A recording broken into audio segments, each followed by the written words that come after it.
السلام علیکم ورحمۃ اللہ وبرکاتہ. کیا حال ہے سب کا؟ الحمدللہ. نحمده ونصلی علی رسولہ الکریم. اما بعد فاعوذ باللہ من الشیطان الرجیم. بسم اللہ الرحمن الرحیم. رب اشرح لی صدری ویسر لی امری واحلل عقدۃ من لسانی یفقہوا قولی. علم کے بغیر عمل بعض اوقات گمراہی تک لے جاتا ہے، کیونکہ جب انسان کو راستے کا علم ہی نہ ہو اور انسان گھر سے نکل پڑے تو کیا منزل تک پہنچ جائے گا؟ منزل تک پہنچنے کے لیے راستے کا علم ہونا بہت ضروری ہوتا ہے. جنت تک پہنچنے کے لیے جنت تک پہنچنے کے راستے کا علم ہونا بہت ضروری ہے، اور اگر انسان اس راستے پر چلے نہ تو وہاں تک کیسے پہنچے گا؟ تو جنت کا راستہ کیا ہے؟ علم حاصل کرنا. مثلاً ایک شخص عبادت کرتا ہے اور اپنے آپ کو خوب تھکاتا ہے عبادت میں، لیکن وہ بغیر علم کے ایسے طریقوں سے عبادت کر رہا ہے جو اللہ تعالیٰ کو مطلوب ہی نہیں، تو اس کا وہ تھکنا اس کو فائدہ ہی نہیں دے گا. تو شیطان کی چالوں میں سے ایک بڑی اہم چال یہ ہے کہ وہ لوگوں کو علم حاصل کرنے سے روکتا ہے مختلف طریقوں سے. علامہ ابن الجوزی کہتے ہیں، جان لو کہ ابلیس کا لوگوں پر سب سے پہلا دھوکہ یہ ہے کہ وہ ان کو علم سے روکتا ہے، کیونکہ علم نور ہے. پھر جب وہ ان کے علم کے چراغوں کو بجھا دیتا ہے تو وہ ان کو اندھیروں میں جیسے چاہے ٹھوکریں لگواتا ہے. یعنی جب انسان کے پاس علم ہی نہیں ہوتا تو پھر انسان اندھیروں میں ٹھوکریں کھاتا رہتا ہے. ابن حبیرہ رحمۃ اللہ علیہ کہتے ہیں، شیطان کی چالوں میں سے یہ ہے کہ وہ اللہ کے بندوں کو قرآن کے غور و فکر اور تدبر سے نفرت دلاتا ہے. یعنی شیطان قرآن پڑھنے کا پھر چھوڑ دے گا کہ پڑھ لیں، یا یہ ہے کہ یاد کر لیں، لیکن قرآن کے غور و فکر اور تدبر سے نفرت دلاتا ہے. تو قرآن کے اندر گہری سمجھ بوجھ جو ہے اس سے روکنا شیطان کا کام ہے، کیونکہ وہ جانتا ہے کہ غور و فکر کی صورت میں اسے ہدایت حاصل ہو جائے گی، اور اگر ہدایت مل گئی اس کو، رستہ مل گیا اس کو، تو پھر یہ میرے انجام تک تو پہنچے گا نہیں. 26واں پارہ. اعوذ باللہ من الشیطان الرجیم. بسم اللہ الرحمن الرحیم. حامیم. تنزیل الکتاب من اللہ العزیز الحکیم. ما خلقنا السماوات والأرض وما بينهما إلا بالحق وأجل مسمى والذين كفروا عما أنذروا معرضون. سورۃ الاحقاف. شروع کرتی ہوں اللہ کے نام سے جو بے انتہا مہربان نہایت رحم فرمانے والا ہے. حامیم. یہ کتاب اللہ غالب حکمت والے کی طرف سے نازل کی گئی ہے. ہم نے آسمانوں، زمین اور جو کچھ ان کے درمیان موجود ہے سب چیزوں کو حقیقی مصلحت کی بنا پر اور ایک مقررہ مدت تک کے لیے پیدا کیا ہے، اور جو کافر ہیں وہ اس چیز سے اعراض کر جاتے ہیں جس سے انہیں ڈرایا جاتا ہے. تو سورت کے آغاز میں اللہ سبحانہ وتعالی اپنی کتاب عزیز کی ثنا اور تعظیم بیان کرتے ہیں، اور اس بارے میں بندوں کے لیے اللہ تعالیٰ کا ارشاد کیا ہے کہ وہ اس کتاب سے روشنی حاصل کریں، رہنمائی حاصل کریں، اس کی آیات میں تدبر کریں، اس کے خزانوں تک پہنچیں. تو جب اللہ تعالیٰ نے اس کتاب کو نازل کرنے کے بارے میں فرمایا تو اس کے ساتھ ہی آسمانوں اور زمین کی تخلیق کا ذکر بھی کیا. تو بات یہ ہے کہ جس نے آسمان و زمین بنائے اسی نے یہ کتاب اتاری، اور اس نے یہ اس لیے اتاری تاکہ انسان اس زمین اور آسمان کے بارے میں صحیح نقطہ نظر قائم کرے، ان سے صحیح فائدے اٹھائے، اور پھر الٹیمیٹلی جس رب نے ان کو پیدا کیا ہے اس کو یاد رکھے اور اس کی عبادت کرے، اور اس بات پر پورا یقین رکھے کہ اللہ کے سوا کوئی بھی عبادت کے لائق نہیں. تو اللہ سبحانہ و تعالیٰ نے ہی چونکہ آسمان و زمین کی ہر چیز کو انسانوں کے لیے مسخر کیا، پھر انسانوں کی طرف رسول بھیجے، کتابیں نازل کی، نیکی کا حکم دیا، برائی سے روکا، اور انہیں اس بات سے خبردار کیا کہ یہ دنیا رہنے کا گھر نہیں، یہ ایک گزرگاہ ہے، یہاں انہیں صرف اپنی آخرت کے لیے، آگے کے لیے، ہمیشہ کے ٹھکانے کے لیے تیاری کرنی ہے جہاں ان کی مستقل رہائش گاہ ہے، اور جو کچھ وہ دنیا میں کرتے ہیں اس کی جزا و سزا وہ پائیں گے۔ اور پھر ساتھ ہی یہ بتا دیا گیا کہ آسمان و زمین کی تخلیق جو ہے یہ بے مقصد نہیں ہے، یہ اللہ نے حق کے ساتھ پیدا کیا ہے اور ایک وقت مقرر تک کے لیے پیدا کیا ہے، ہمیشہ کے لیے نہیں۔ لیکن ایسی باتوں سے جنہوں نے کفر کیا وہ اعراض برتتے ہیں اور ان کو سمجھنے کی کوشش نہیں کرتے۔ قل ارأیتم ما تدعون من دون اللہ ارونی ماذا خلقوا من الارض، آپ ان سے کہیے بھلا دیکھو اللہ کے سوا جنہیں تم پکارتے ہو، مجھے دکھاؤ تو صحیح کہ زمین کی کیا چیز انہوں نے پیدا کی ہے، یا آسمانوں کی تخلیق میں ان کا کچھ حصہ ہے۔ اگر تم سچے ہو تو اس سے پہلے کی کوئی کتاب الہی یا علمی روایت میرے پاس لاؤ کہ جس میں یہ سب لکھا ہوا ہو، یعنی کوئی دلیل دو مجھے۔ اور اس شخص سے بڑھ کر اور کون گمراہ ہوگا جو اللہ کو چھوڑ کر انہیں پکارتا ہے جو قیامت تک اسے جواب نہیں دے سکتے، جبکہ وہ ان کی پکار سے ہی بے خبر ہیں۔ وہ کون ہیں؟ ایک طرف تو مشرکین کے بنائے ہوئے بت ہیں کہ جن کو وہ پکارتے تھے یا جن سے وہ فریادیں کرتے یا جن کو وہ واسطہ اور ذریعہ بناتے، کہ وہ کچھ بھی نہیں سنتے، تو پھر یہ ان کے آگے جا کے نظر و نیاز کیوں رکھتے ہیں اور ان کے آگے جھکتے کیوں ہیں؟ کیونکہ اگر قیامت تک بھی یہ ان کو پکارتے رہیں تو وہ ان کی پکار کا جواب نہیں دیں گے۔ اسی طرح افسوس کے ساتھ یہ کہنا پڑتا ہے کہ مسلمانوں کے اندر بھی ایسے ٹرینڈز آ گئے، ایسے لوگوں کے ساتھ رہتے ہوئے کہ انہوں نے بھی اللہ کے سوا دوسروں کو اپنا حاجت روا سمجھ لیا کہ یہ ہماری مدد کریں گے، جس طرح بعض اوقات لوگ کہہ دیتے ہیں یا علی مدد۔ حضرت علی رضی اللہ تعالیٰ عنہ کا مقام یقیناً بہت بڑا ہے، لیکن وہ مدد کرنے کے لیے نہیں ہے، مدد تو صرف اللہ ہی کی طرف سے آتی ہے۔ وَمَن نَّصْرُ إِلَّا مِنْ عِنْدِ اللَّهِ، کہ مدد ساری بس اللہ ہی کرتا ہے، اللہ ہی جانب سے آتی ہے۔ لیکن لوگ عموماً ان باتوں کو بھول کر صرف لوگوں کی دیکھا دیکھی یا اپنے آباء و اجداد کی پیروی میں اس طرح کے کلمات ادا کرنے لگتے ہیں، اور بعض اوقات سوچتے بھی نہیں، غور بھی نہیں کرتے۔ تو یہاں یہ واضح طور پہ بتا دیا گیا کہ جو اللہ کو چھوڑ کر کسی اور کو پکارے گا وہ قیامت تک اس کی پکار کا جواب نہیں دے سکتا، یعنی وہ اس کا کوئی کام کر نہیں سکتا۔ اور جو مر چکے ہیں، قبروں میں ہیں، وہ تو پکارنے والوں کی پکار سے بھی غافل ہیں، بے خبر ہیں۔ اور جب لوگ اکٹھے کیے جائیں گے تو وہ ان کے دشمن بن جائیں گے اور ان کی عبادت کا انکار کر دیں گے۔ قیامت کے دن وہ کہیں گے ہمیں نہیں پتا تھا کہ تم ہمیں پکارتے تھے، ہم تمہاری پکار سے غافل ہیں، بے خبر ہیں۔ اور جب ان پر ہماری واضح آیات پڑھی جاتی ہیں تو کافر اس حق کے بارے میں جو ان کے پاس آ چکا ہے کہتے ہیں کہ یہ تو صریح جادو ہے، یا یہ کہہ دیتے ہیں کہ یہ خود ہی سے بنا لایا ہے اس کو۔ آپ ان سے کہیے اگر میں نے خود بنا لیا ہے تو مجھے اللہ کی گرفت سے بچانے کی کچھ بھی وہ طاقت نہیں رکھتے۔ جن باتوں میں تم لگے ہوئے ہو اللہ انہیں خوب جانتا ہے، میرے اور تمہارے درمیان وہی گواہی دینے کے لیے کافی ہے، اور وہ بخش دینے والا اور رحم کرنے والا ہے۔ قل ما كنت بدعا من الرسل، آپ ان سے کہیے کہ میں کوئی نرالا رسول نہیں ہوں، میں یہ بھی نہیں جانتا کہ مجھ سے کیا سلوک کیا جائے گا اور تم سے کیا، میں تو اسی چیز کی پیروی کرتا ہوں جو میری طرف وحی کی جاتی ہے، اور میں تو محض ایک واضح طور پر ڈرانے والا ہوں۔ تو انسان کے انجام کی خبر اللہ کے سوا کسی کو بھی نہیں۔ یہاں آپ دیکھیے کس سے کہلوایا جا رہا ہے؟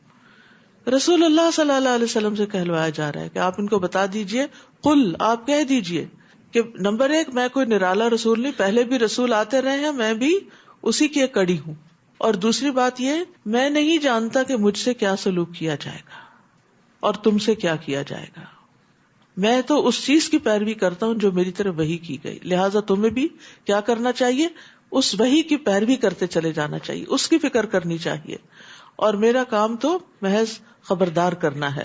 ام علا کہتی ہیں کہ جب انصار نے مہاجرین کی میزبانی کے لیے کرہ ڈالا تو عثمان بن مظعون ان کے حصے میں آئے۔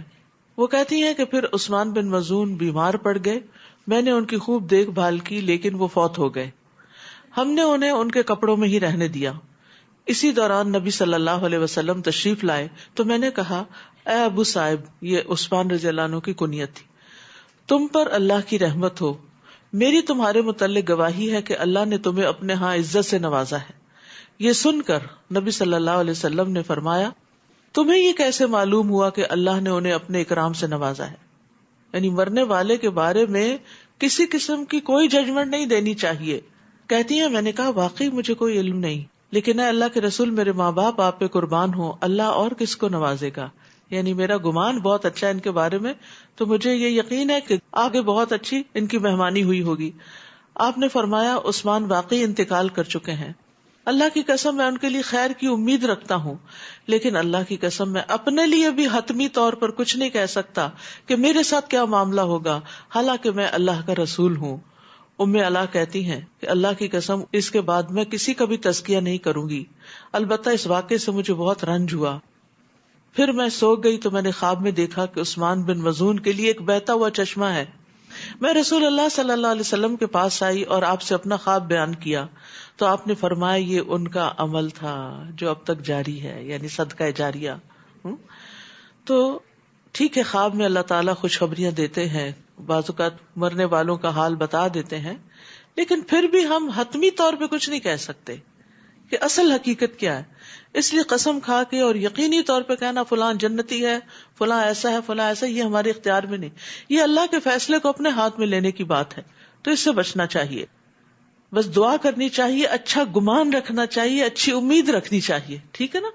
دعا، گمان اور امید، لیکن کوئی ججمنٹ نہیں پاس کر سکتے، کوئی فیصلہ نہیں دے سکتے۔ آپ ان سے کہیے بھلا دیکھو اگر یہ قرآن اللہ ہی کی طرف سے ہو اور تم نے اس کا انکار کر دیا اور بنی اسرائیل میں سے ایک گواہ نے ایسی گواہی بھی دے دی، چنانچہ وہ تو ایمان لے آیا اور تم اکڑ بیٹھے، یعنی تمہارا پھر انجام کیا ہوگا؟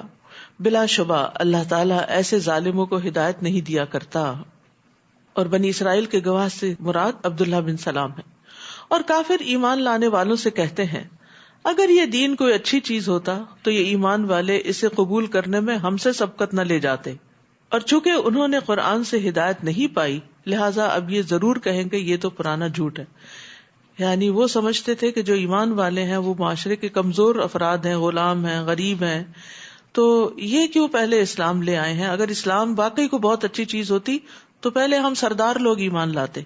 لیکن یاد رکھیے کہ اسلام کے بارے میں کوئی شرط نہیں کہ اس کو صرف بہت پڑھے لکھے لوگ ہی یا بہت سمجھدار لوگ ہی قبول کریں گے۔ بعض اوقات ایک شخص کی دنیا کے معاملات میں بہت بڑی سمجھ نہیں ہوتی، لیکن اللہ کی پہچان بڑی جلدی ہو جاتی ہے، اس کو حق بڑی جلدی سامنے نظر آ جاتا ہے اور اس کو قبول کر لیتا ہے۔ تو اس کے لیے کوئی بہت بڑے فلسفے کی ضرورت نہیں ہوتی یا بہت کوئی کمپلیکیٹڈ قسم کے علوم کی ضرورت نہیں ہوتی کہ انسان اپنے رب کو پہچانے۔ ایک بچے سے بھی آپ پوچھیں اور کہیں کہ یہ آسمان کس نے پیدا کیا تو ایک فطری طور پر کہے گا کہ اللہ نے، تو پھر جب پیدا اس نے کیا تو عبادت بھی اسی کی ہونی چاہیے۔ اس کے لیے کوئی بہت بڑی منطق نہیں چاہیے ہوتی انسان کو کہ اس کی تہہ تک پہنچے۔ یہ الگ بات ہے کہ جو انسان کا علم بڑھتا ہے، چاہے دنیا کا بھی بڑھے، اس کی اللہ سبحانہ وتعالیٰ کے بارے میں معرفت زیادہ ہوتی جاتی ہے، لیکن اس کا یہ مطلب نہیں کہ صرف علم والوں کو ہی ایمان نصیب ہوتا ہے۔ اور پھر چونکہ یہ خود ایمان نہیں لائے تو اب ضد میں کہتے ہیں کہ یہ تو پرانا جھوٹ ہے، حالانکہ اس سے پہلے موسیٰ کی کتاب تورات جو رہنما اور رحمت تھی موجود تھی، اور یہ کتاب اس کی تصدیق کرنے والی ہے جو عربی زبان میں ہے تاکہ ظالموں کو متنبہ کرے اور نیک عمل کرنے والوں کو خوشخبری دے۔ یقیناً جن لوگوں نے کہا کہ ہمارا رب اللہ ہے پھر اس پر ڈٹ گئے، انہیں کوئی خوف نہ ہوگا اور نہ وہ غمگین ہوں گے، یہی لوگ جنت والے ہیں جو اس میں ہمیشہ رہیں گے، یہ ان کے اعمال کا بدلہ ہے جو وہ کرتے رہے ہیں۔ وَوَصَّيْنَا الْإِنسَانَ بِوَالِدَيْهِ إِحْسَانًا حَمَلَتْهُ أُمُّهُ كُرْهًا وَوَضَعَتْهُ كُرْهًا وَحَمْلُهُ وَفِصَالُهُ 30 شهرًا، اور ہم نے انسان کو حکم دیا کہ وہ اپنے والدین سے اچھا سلوک کرے۔ اس کی ماں نے مشقت اٹھا کر اسے پیٹ میں رکھا اور مشقت اٹھا کر ہی جنم دیا۔ اس کے حمل اور دودھ چھڑانے میں 30 ماہ لگ گئے، یہاں تک کہ وہ اپنی بھرپور جوانی کو پہنچا اور 40 سال کا ہو گیا تو اس نے کہا اے میرے رب مجھے توفیق دے کہ میں تیرے اس احسان کا شکر ادا کروں جو تو نے مجھ پر اور میرے والدین پر کیا ہے، اور یہ بھی کہ میں ایسے اچھے عمل کروں جو تجھے پسند ہو، اور میری خاطر میری اولاد کی اصلاح کر دے۔ میں تیرے حضور توبہ کرتا ہوں اور بلا شبہ میں فرما بردار ہوں. تو یہاں والدین کے ساتھ احسان کا برتاؤ کرنے کا حکم دیا جا رہا ہے، اور پھر اس میں بھی خاص طور پر ماں کے حق کو زیادہ تفصیل سے بیان کیا گیا ہے، کیونکہ ماں اولاد کو مشقت کے ساتھ حمل کی صورت میں اٹھاتی ہے، تکلیف کے ساتھ پیدا کرتی ہے اور پھر پالتی ہے، دودھ پلاتی ہے، اس کے لیے سارے اس کے کام کاج کرتی ہے جب تک بچہ ڈپینڈنٹ ہوتا ہے. تو اس لیے نبی صلی اللہ علیہ وسلم نے ماں کے ساتھ احسان کو جہاد سے بھی زیادہ اہم قرار دیا ہے. معاویہ بن جاہمہ کہتے ہیں کہ میں نے رسول اللہ صلی اللہ علیہ وسلم کی خدمت میں حاضر ہو کر عرض کیا، اے اللہ کے رسول، میں آپ کے ساتھ مل کر جہاد کرنا چاہتا ہوں. ابتغی بذالک وجہ اللہ والدار الآخرہ، اس سے میں اللہ کا چہرہ اور آخرت کا گھر چاہتا ہوں. آپ نے فرمایا، تمہارا بھلا ہو، کیا تمہاری ماں زندہ ہے؟ میں نے کہا جی ہاں. آپ نے فرمایا، واپس جا کر اس کی خدمت کرو. پھر میں نے دوسری طرف سے آ کر آپ سے عرض کیا، اے اللہ کے رسول، میں آپ کے ساتھ مل کے جہاد کرنا چاہتا ہوں، میں اس سے اللہ کا چہرہ اور آخرت کا گھر چاہتا ہوں. آپ نے فرمایا، تمہارا بھلا ہو، کیا تمہاری ماں زندہ ہے؟ میں نے کہا جی ہاں اللہ کے رسول. آپ نے فرمایا، واپس جا کر اس کی خدمت کرو. پھر تیسری بار ایسا ہی کیا تو آپ نے تیسری بار بھی وہی جواب دیا. آپ نے فرمایا، اس کے قدموں کو لازم کر لو، جنت وہی ہے. کیونکہ بعض اوقات والدین زیادہ محتاج ہوتے ہیں، ضرورت مند ہوتے ہیں، ان کی خدمت کرنے والا، ان کی مدد کرنے والا، ان کی ڈھارس بندھانے والا اور کوئی نہیں ہوتا. تو پھر you are the only child, تو پھر ایسی صورت میں آپ کو اپنے کچھ اور فرائض چھوڑ کر اس کام کو کرنا ہوتا ہے.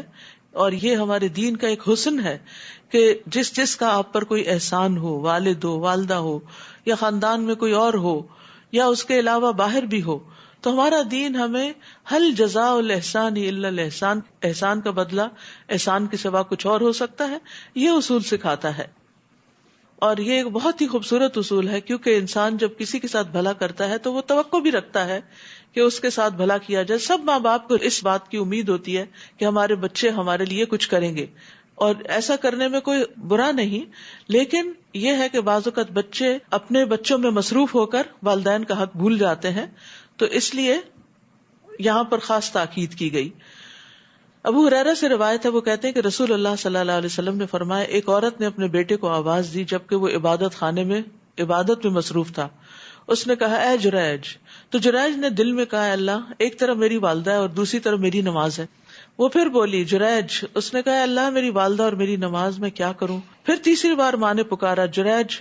اس نے پھر یہی کہا، اور انہوں نے نماز کو نہیں چھوڑا. تو ماں خفا ہو گئی.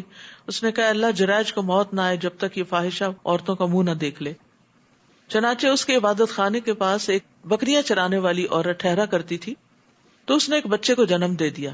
تو اس سے پوچھا گیا کہ یہ کس کا ہے؟ تو کہنے لگی یہ جریج کا ہے، یعنی جریج پر تہمت لگا دی.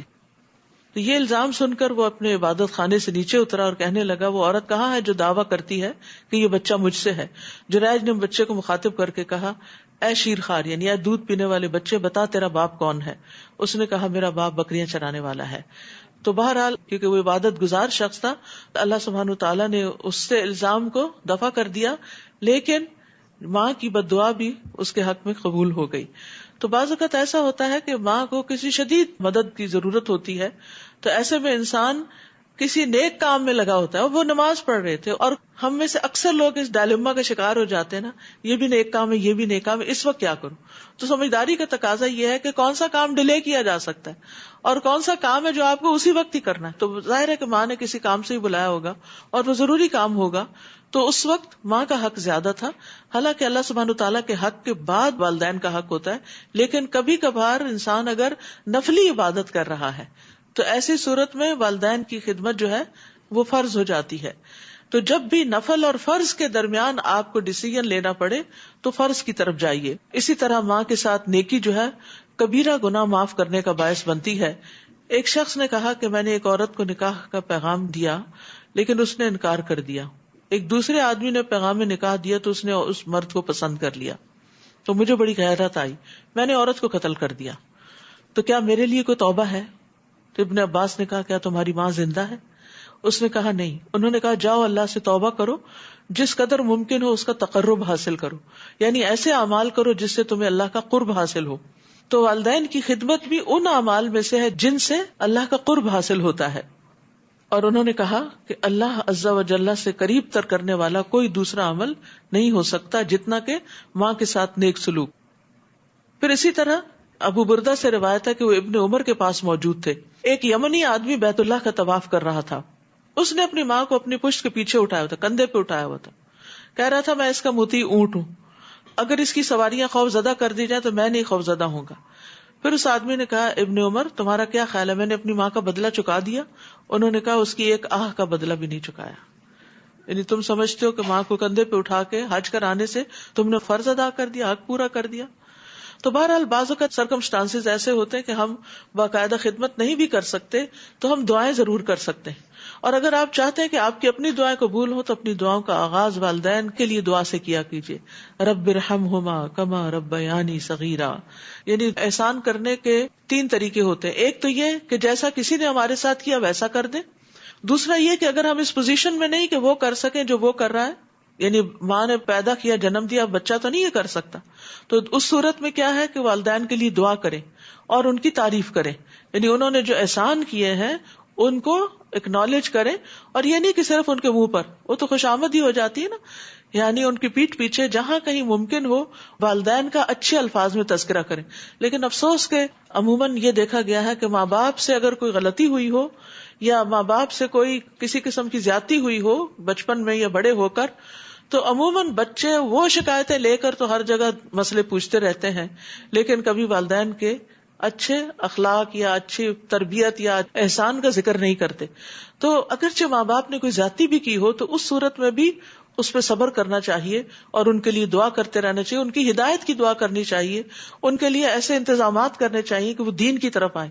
کیونکہ بعض اوقات والدین جو بڑھاپے کی عمر کو پہنچ جاتے ہیں, ڈیمنشیا جیسی بیماریاں ہو جاتی ہیں, تو ایسی صورت میں انسان کو انہیں عبادت کی طرف اور دین کی طرف لا کر ان پر احسان کیا جا سکتا ہے.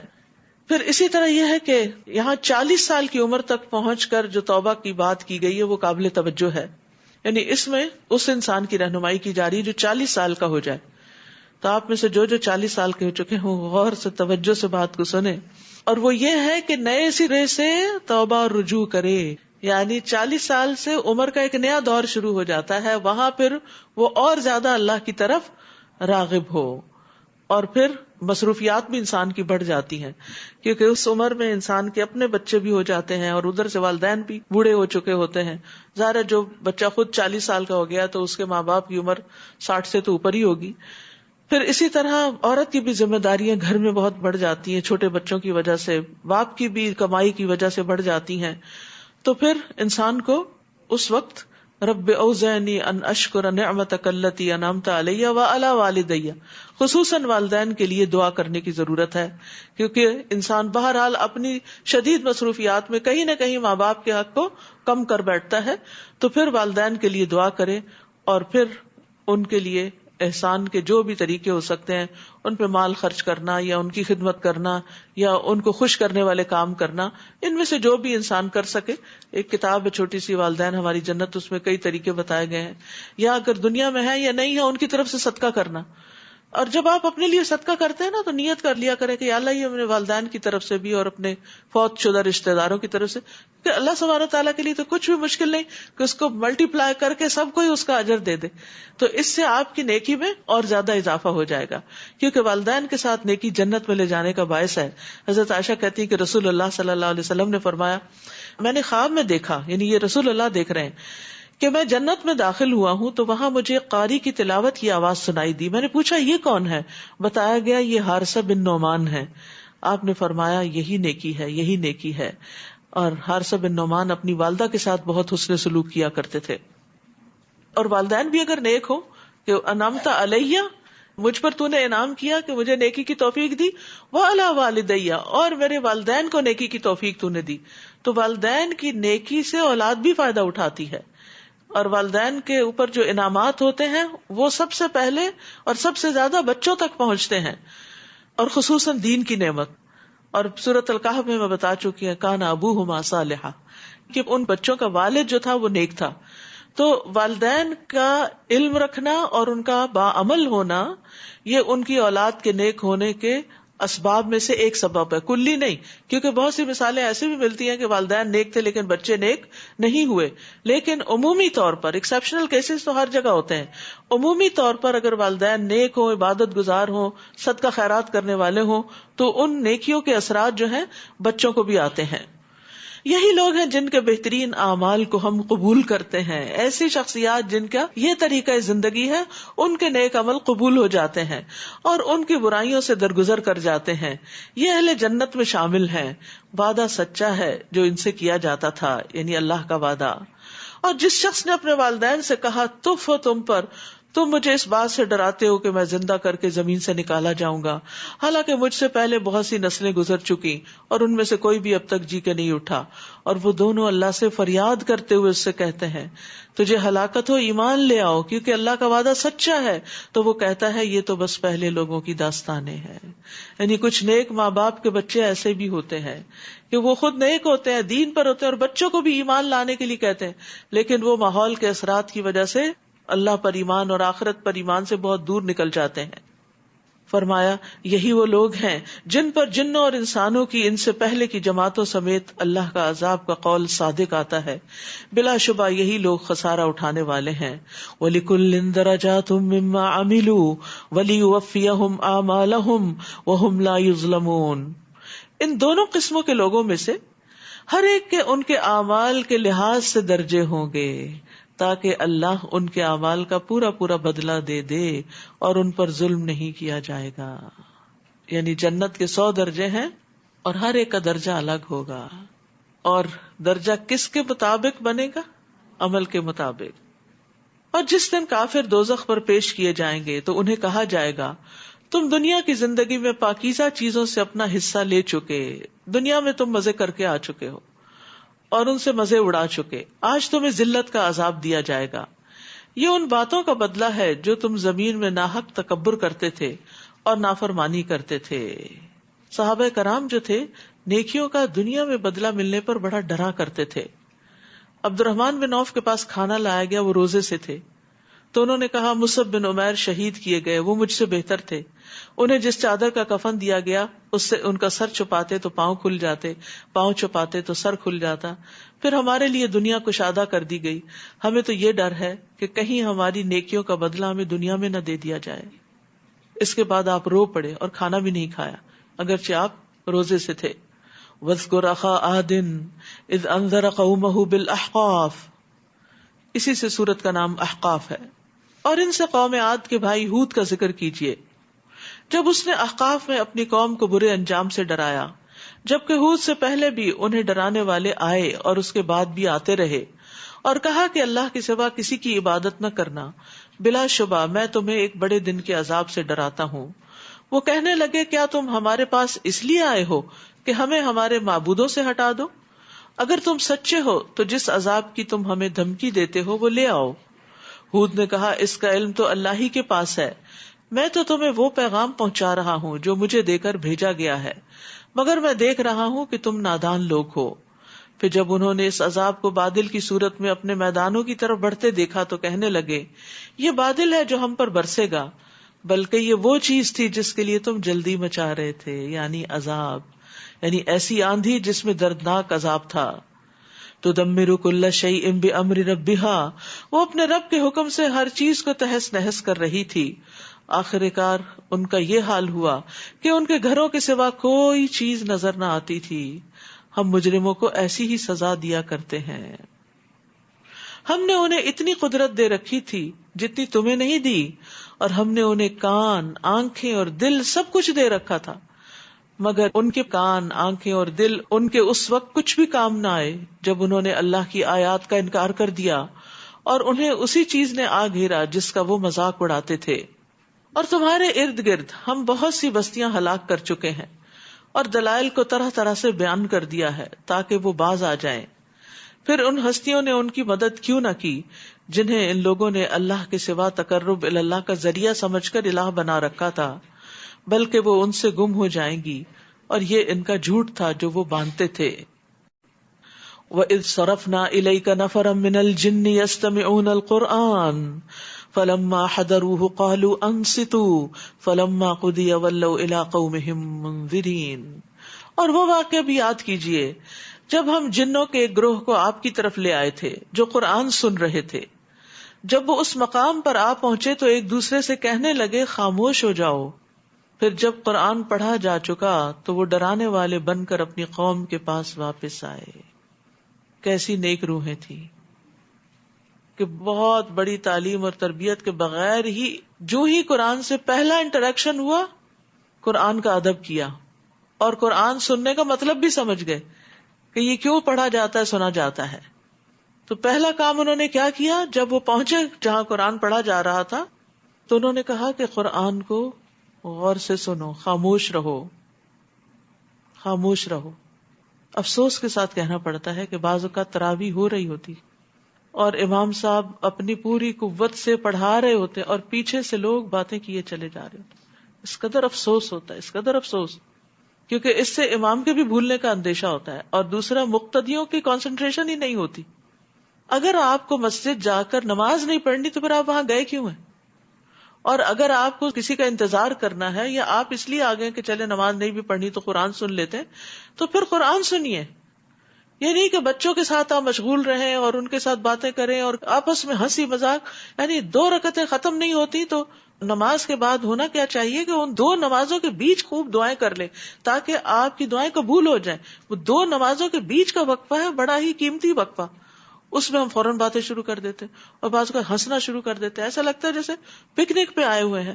تو مسجد کا بھی احترام ہوتا ہے، قرآن کا احترام ہوتا ہے، نماز کا احترام ہوتا ہے. اگر ضروری کوئی بات کرنی پڑے تو وسپر کر لیں. بعض اوقات کوئی ضروری چیز آ ہی جاتی ہے ذہن میں اور وہ ضروری ہوتی ہے اس وقت کرنی، لیکن اپنی آوازیں بلند کر دینا، امام کی آواز سے ایک عجب ماحول کریٹ کر دینا، یہ مسجد کے قرآن کے آداب کے خلاف ہے. اور اسی وجہ سے پھر قرآن ہمارے دلوں میں بھی نہیں اترتا اور ہم پر اثر بھی نہیں کرتا، اور جب اندر نہیں اترتا تو پھر دینے کے قابل بھی نہیں ہوتے. لیکن یہاں جنات نے چونکہ غور سے سنا تو انہوں نے کیا کیا، جب واپس گئے اپنی قوم کے پاس وَلَّوْا إِلَىٰ قَوْمِهِمْ مُنذِرِينَ، تو انہوں نے اپنی قوم کو جا کر خبردار کیا کہ دیکھو ہم نے ایسا قرآن سنا، اس کی یہ تعلیمات ہیں. اور یہ بالکل وہی میسج ہے جو سورۃ التوبہ میں ہے، لِيَتَفَقَّهُوا فِي الدِّينِ وَلِيُنذِرُوا قَوْمَهُمْ إِذَا رَجَعُوا إِلَيْهِمْ لَعَلَّهُمْ يَحْذَرُونَ. مسلمانوں کی ہر جماعت میں سے کچھ لوگ نکل کے آنے چاہیے تاکہ وہ لوگ دین کی سمجھ بوجھ پیدا کریں اور واپس جا کر اپنے لوگوں کو خبردار کریں. ایک اور بات جو یہاں سے پتہ چلتی ہے وہ یہ کہ جنوں میں داعی تو آئے ہیں اللہ کی طرف دعوت دینے والے، لیکن پیغمبروں کا نہیں پتہ چلتا کہ کوئی رسول بھی ان کے اندر ہو. جو رسول انسانوں کی طرف آئے وہی جنات کی طرف بھی تھے. اور نبی صلی اللہ علیہ وسلم کو جنوں کو بطور خاص قرآن سنانے کا حکم بھی دیا گیا تھا. آپ صلی اللہ علیہ وسلم فرماتے ہیں مجھے حکم دیا گیا کہ میں جنوں کو قرآن پڑھ کر سناؤں.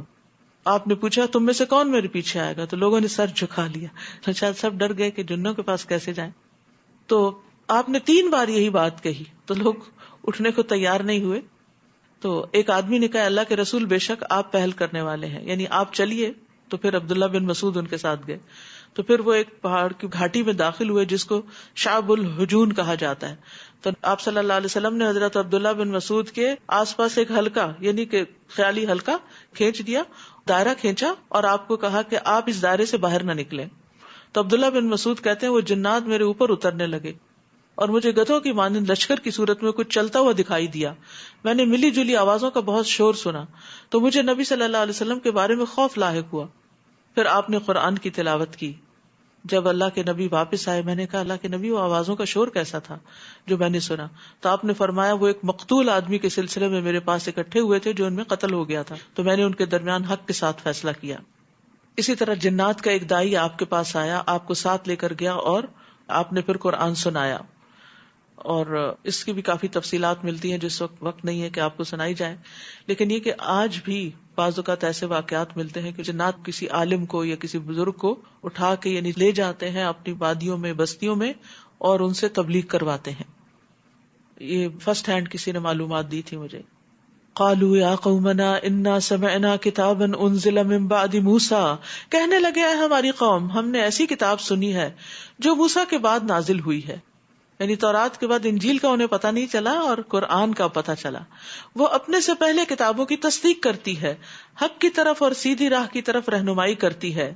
اے ہماری قوم، اللہ کی طرف بلانے والے کی بات مان لو اور اس پر ایمان لے آؤ، وہ تمہارے گناہ بخش دے گا اور تمہیں دردناک عذاب سے بچا لے گا. اور جو اللہ کی طرف بلانے والے کی بات نہ مانے تو وہ اسے زمین میں بھاگ کر اسے عاجز نہیں کر سکتا، اور نہ ہی اس کے بغیر اس کا کوئی حامی ہوگا جو اسے اللہ کے عذاب سے بچا لے.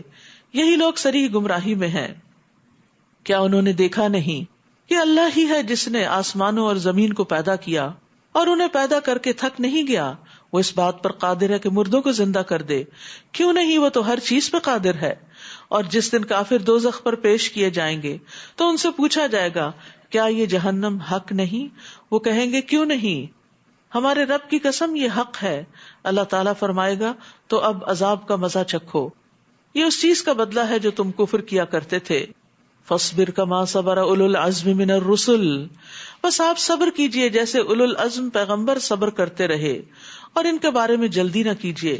جس دن یہ لوگ وہ چیز دیکھ لیں گے جس سے انہیں ڈرایا جاتا ہے تو وہ یوں سمجھیں گے جیسے دنیا میں بس دن کی ایک گھڑی ہی ٹھہرے تھے. بات پہنچا دی گئی ہے، تو اب کیا نافرمان لوگوں کے علاوہ کوئی اور ہلاک ہوگا؟ سورۃ محمد. بسم اللہ الرحمن الرحیم.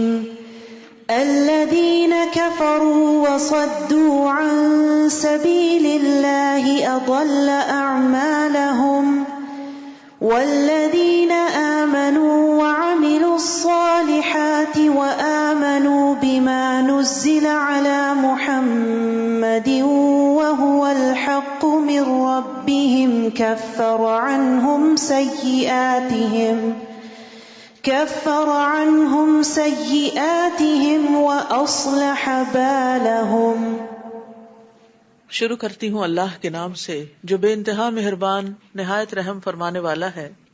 جن لوگوں نے کفر کیا اور دوسروں کو اللہ کی راہ سے روکا، اللہ تعالیٰ نے ان کے عمل ضائع کر دیے. یعنی مشرکین مکہ جیسے مسجد حرام کو آباد کرتے تھے، حاجیوں کو کھانا کھلاتے، پانی پلاتے، صلہ رحمی کرتے، مہمان نوازی بہت کرتے، تو ان کے یہ سارے عمل جو ہیں ان کو کوئی جزا نہیں ملے گی، ان کے اعمال اب ضائع ہو گئے. اور وہ لوگ جو ایمان لائے اور نیک عمل کیے اور جو کچھ محمد صلی اللہ علیہ وسلم پر نازل ہوا اس پر ایمان لائے، اور وہی ان کے رب کی طرف سے حق ہے، اللہ نے ان کی برائیاں دور کر دی اور ان کا حال درست کر دیا. یعنی انہی میں سے، قریش میں سے ہی جو لوگ ایمان لے آئے تھے، تو پھر اللہ نے ان کی برائیاں دور کر دی، ان کا حال درست کر دیا، اور ان کے لیے پھر آگے بھی انجام اچھا ہوگا.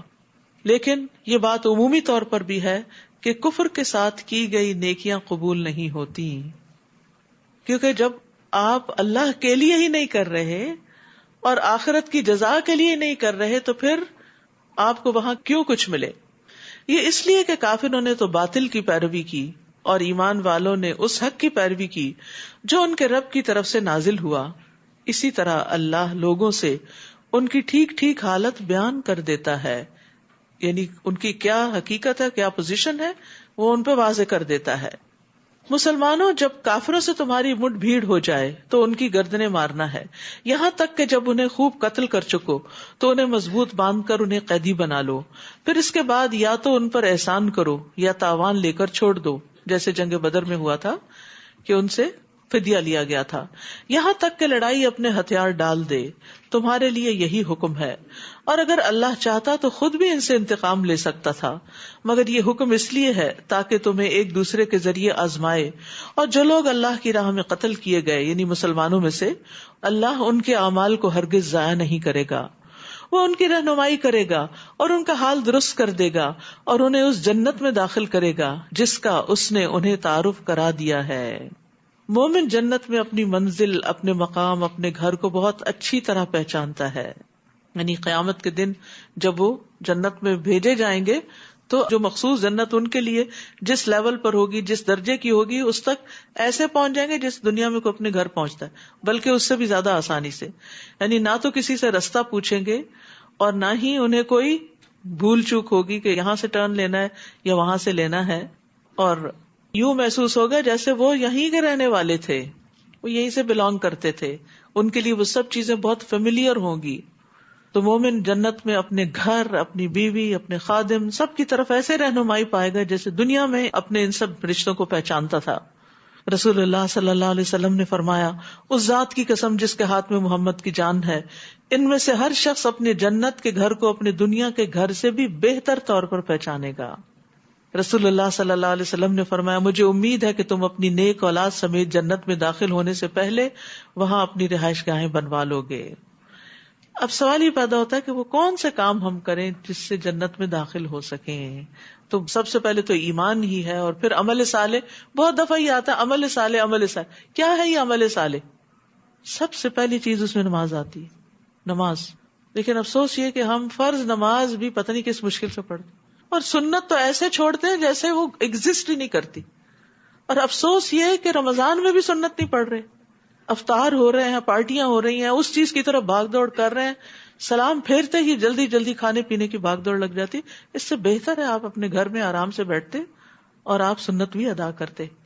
یعنی عام طور پر مساجد کا یہ حال ہو گیا ہے، سلام پھیرتے ہی نہ ذکر نہ اذکار، اور فوراً کھانے کی طرف دوڑ پڑے اور سنتیں بھی چھوڑ دی. جبکہ دن میں 12 رکعت سنت پڑھنے سے جنت میں گھر ملتا ہے. رسول اللہ صلی اللہ علیہ وسلم نے فرمایا، جو شخص دن میں 12 رکعتیں ادا کرے اس کے لیے جنت میں گھر بنایا جائے گا. 4 رکعتیں ظہر سے پہلے، 2 ظہر کے بعد، 2 مغرب کے بعد، 2 عشاء کے بعد، 2 فجر سے پہلے. اسی طرح چاشت کی 4 رکعتیں اور ظہر سے پہلے 4 رکعتیں پڑھنا بھی جنت میں لے جانے کا باعث ہے. پھر اسی طرح مسجد بنانا، مسجد کی تعمیر کرنا، خواہ وہ چھوٹی سی کیوں نہ ہو. تو زندگی میں اپنے مال کا کچھ نہ کچھ حصہ اللہ کے گھروں کے لیے ضرور رکھیں. بعض اوقات تعمیر کرنا ہوتا ہے، بعض اوقات ان کو چلانے کے لیے ان کے جو روزمرہ کے اخراجات ہوتے ہیں، اب مثلاً بجلی کا خرچ ہے، پانی کا ہے، ہیٹنگ کا ہے، ان سب چیزوں کے اخراجات کہاں سے چلتے ہیں؟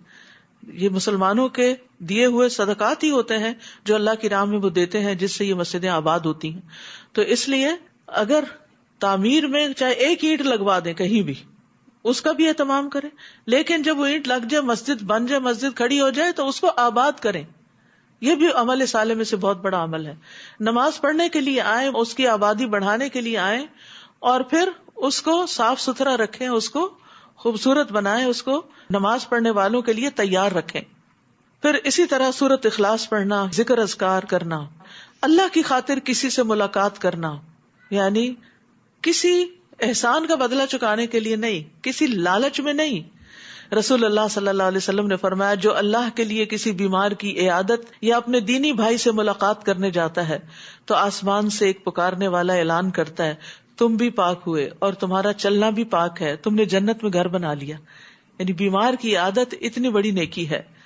پھر اس میں آپ دیکھیے کہ کتنے بیمار ہسپتالوں میں اور مسلمان بیمار ہسپتالوں میں ایسے ہیں جن کا کوئی والی وارث نہیں، کوئی رشتہ دار نہیں، کوئی دور پار کا نہیں. تو ایسی جگہوں پر والنٹیئر بھی کیا جا سکتا ہے، طریقے معلوم کیے جا سکتے ہیں کہ ونس ان اے وائل جا کر ان کو وزٹ کر کے ان کے ساتھ ٹائم سپینڈ کیا جا سکتا ہے. گھروں میں بوڑھے لوگ بیٹھے ہیں، اور ایسے نیکی کے کئی کام ہیں جن کو آپ سوچ سکتے ہیں. تو اپنے اوقات میں سے کوئی وقت نکال کے صرف اللہ کی خاطر، یہ نہیں کہ کہیں اپنی کریڈیبلٹی بنانے کے لیے، نمبر بڑھانے کے لیے انسان ایسے کام کرے، صرف اللہ کی خاطر. اور اس میں پھر یہ ہوتا ہے کہ انسان کی عبادات میں متاثر نہیں ہوتی. اپنی عبادت بھی کریں، اپنی دین کی خدمت کریں، دین کی تعلیم حاصل کریں، دیں، دوسروں کی خدمت کریں. جو سکلز اللہ نے آپ کو دے رکھی ہیں ان کے ذریعے دین کی خدمت کریں. مثلاً اللہ سبحانہ وتعالیٰ نے آپ کو ٹیکنالوجی کا علم دیا ہے تو اس ٹیکنالوجی سے دین کی خدمت کریں، والنٹیئر کریں. اسی طرح باقی چیزیں بھی. اور پھر یہ جو خاص بات ہے نا کہ اللہ کی خاطر جانا، یہ ذہن میں ہونی چاہیے. کیونکہ بعض اوقات آپ کسی مریض کے پاس جاتے ہیں نا، وہ آپ کو الٹا سناتا ہے اور کڑوی کو سالی باتیں کرتا ہے، یاد آ گیا تمہیں، آ گئے تم، ابھی یاد آیا، وغیرہ وغیرہ. تو پھر انسان ڈرتا ہے اور کنارہ کشی کرتا ہے، نہیں بہتر ہے میں نہ ہی جاؤں، مجھے پھر وہی سننا پڑے گا. تو اس کے لیے اگر ایک دفعہ مینٹلی تیار ہو جائے نا، یہ تو سننا ہی ہے، سو واٹ، سننا ہی ہے نا، سن چھوڑوں گی، لیکن میں نے نیکی تھوڑی چھوڑنی ہے. تو اس طرح انسان کو حوصلہ پڑتا ہے کہ میں نے اللہ کے لیے جانا ہے. وہ چند باتیں بس ایک کان سے سن کے دوسرے سے نکال کے دل پہ نہ جمائی جائیں، کیونکہ وہ بےچارے کی حالت ایسی ہے، اگر ہم بھی اللہ نہ کرے ایسی حالت میں تو پتہ نہیں ہم اس سے کئی ورسٹ ہی نہ ہو. یعنی ہم دوسروں کے اوپر تو جلدی تنقید کر لیتے ہیں، جب اپنے باری آتی ہے کوئی ریئیکشن کی تو بعض اوقات ہمارے ریئیکشن سب سے زیادہ ورسٹ ہوتے ہیں. پھر اسی طرح صفوں کو پر کرنا جنت میں لے جانے کا باعث ہے. صفیں پر کرنا، اس میں ہم بہت کوتاہی کرتے ہیں، یہ دھیان نہیں رکھتے دائیں بائیں کیا ہو رہا ہے. رسول اللہ صلی اللہ علیہ وسلم نے فرمایا جو شگاف کو پر کرتا ہے اللہ اس کے لیے جنت میں گھر بناتا ہے اور اس کے ذریعے اس کا درجہ بلند کرتے ہیں. کیونکہ ہم عمل صالح کی بات کرتے رہتے ہیں نا، تو بعض اوقات ہم عمل صالح صرف حاجی عمرہ یا حرم جانے کو سمجھتے ہیں کہ وہ زیادہ عمل صالح ہے. لیکن اگر ہم صف میں کھڑے نماز پڑھ رہے ہیں کسی عام مسجد میں اور اس کا گیپ فل کر رہے ہیں تو شاید یہ عمل صالح نہیں. اگر آپ اللہ کی خاطر اس گیپ کو فل کرتے ہیں تو یہ بھی جنت میں لے جا سکتا ہے. پھر اسی طرح اللہ کی خاطر جھگڑا چھوڑ دینا، اپنے حق سے دستبردار ہو جانا. رسول اللہ صلی اللہ علیہ وسلم نے فرمایا میں ذمہ دار ہوں ایک محل کا جنت کی ایک جانب میں اس شخص کے لیے جو جھگڑا چھوڑ دے اگرچہ حق پر ہو، اور ایک محل کا جنت کے درمیان میں اس شخص کے لیے جو جھوٹ چھوڑ دے اگرچہ مذاق میں ہو، اور جنت کی اعلیٰ منزلوں میں ایک محل کا اس شخص کے لیے جو اپنے اخلاق کو عمدہ بنا لے.